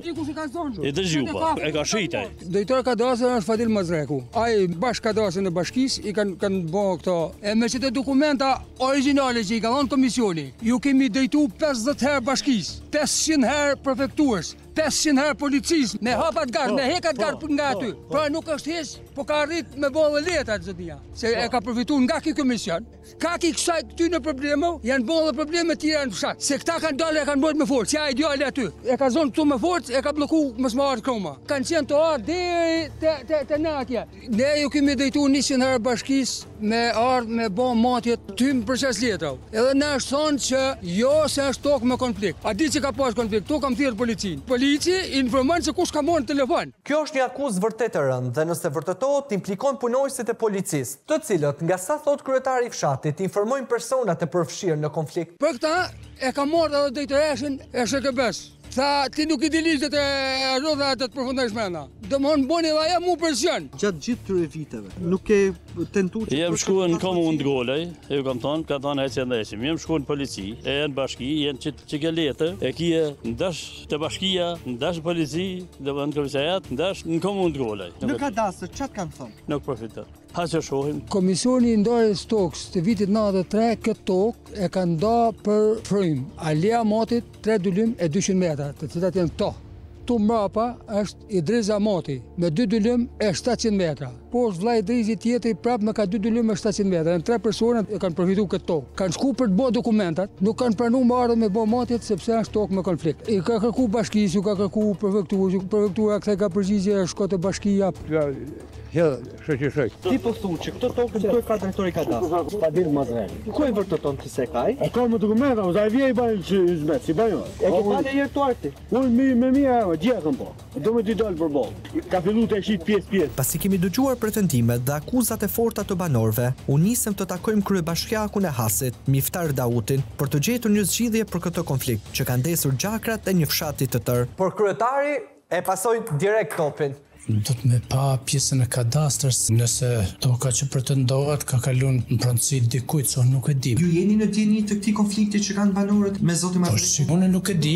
To që ka do komisioni në 93-shit, E ka bloku kë, Rifat Sallaj e ka një vetë atje poshtë, e ka marrë. Me kadastrat është bën batraurën. Këtë e dim, por si do ta zgjidhim? Ne në mandat parë kemi vite gjysë që ai nuk e di për Zotin. Nuk e di për Zotin. Kryetar më të sinqert nuk na kishin zënë syt. Sidoqoftë le të presim mandatin e dytë, duke shpresuar që dikush në Nikoliç të mos ka përcej arsyen. Do të më shkruaj më intereson kadastrin. Nëse dini që ne jemi pjesë opozitës, shteti ka bërë punën vet. Kemi 12 vjet që qeverisë marrë këtë bashki. Kan pasur gurin e larën dorë. Këtu kryetari na ka thënë një të vërtetë që vret jo pak. Çfarë mund të presësh nga bashkëpunimi i autoriteteve me një kryebashkiak të opozitës, i cili konsiderohet si dele e zezë në një ambient ku gjërat bëhen me urdhër partie? Ndërkohë, këto lëvizje tona në një qytet ku të gjithë e dinë se çfarë ndodh, kishin shkuar në veshën e protagonistit kryesor të kësaj historie, Zotit Mazreku, shef i kadastrës, me të cilin, për hir të së vërtetës, kishim disa gjëra për të sqaruar. Por siç mund të imagjinohet, ai ishte larguar nga syt këmbët, prandaj nuk na mbetej vetëm ta telefononim. Alo? Zoti Fadil, si jeni? Jam me Don Kuqi, gazetar nga Piranjat. E mbylli. Tani na ka bërë blok. Me që erën e parë, Zoti Mazreku na u fshe, pak ditë më vonë, u nisëm sërish drejt Hasit, me shpresën se këtë herë do të kishim më shumë fat dhe do të merrnim sqarime për abuzimin me tokat e Nikoliçit. Por sërish pa rezultat. Madje kësaj here, shefi i kadastrës e ktheu kërkesën tonë për takim në një film aksion. Zoti Mazreku, si jeni? E Don Kuqi nga Piranjat. Ata banorë meritojnë një përgjigje nga ti.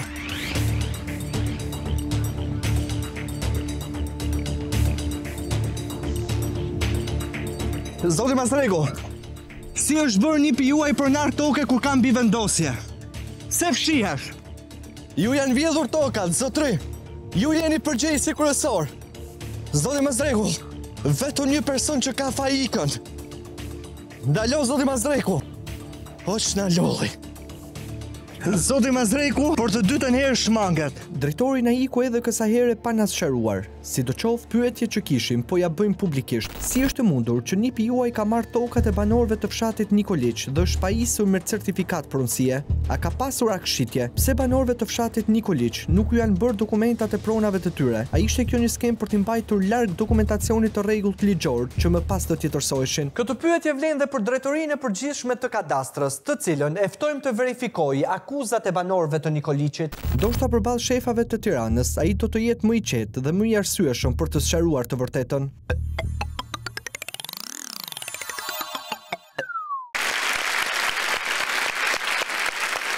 Halli modh kjo mi vendosja, po si me të qeshme, si me të ngjeshme. Unë po zgjas duar trokitje. Zjati sa duash, erdhi fundi i misionit. Jo, nuk e mbyll. Jo, unë do ri këtu një herë. Ne që kam një paltaka e shtrahatshme sa që mund të rri deri javës tjetër. Po vazhdove të rishkojmë në ngele vetëm fillim lulet. Ja, vërtet, ne kemi mbritur në fund të Piranjave edhe për sot. Faleminderit që na ndiqni çdo javë. Faleminderit që jeni të shumë që na shkruani në rrjetet sociale. Dhe urime të gjithë. Shaka, kur ironizojmë disi mbi ato komente që na shkruani. Por. Po. Kujdes, piranjat kafshojnë!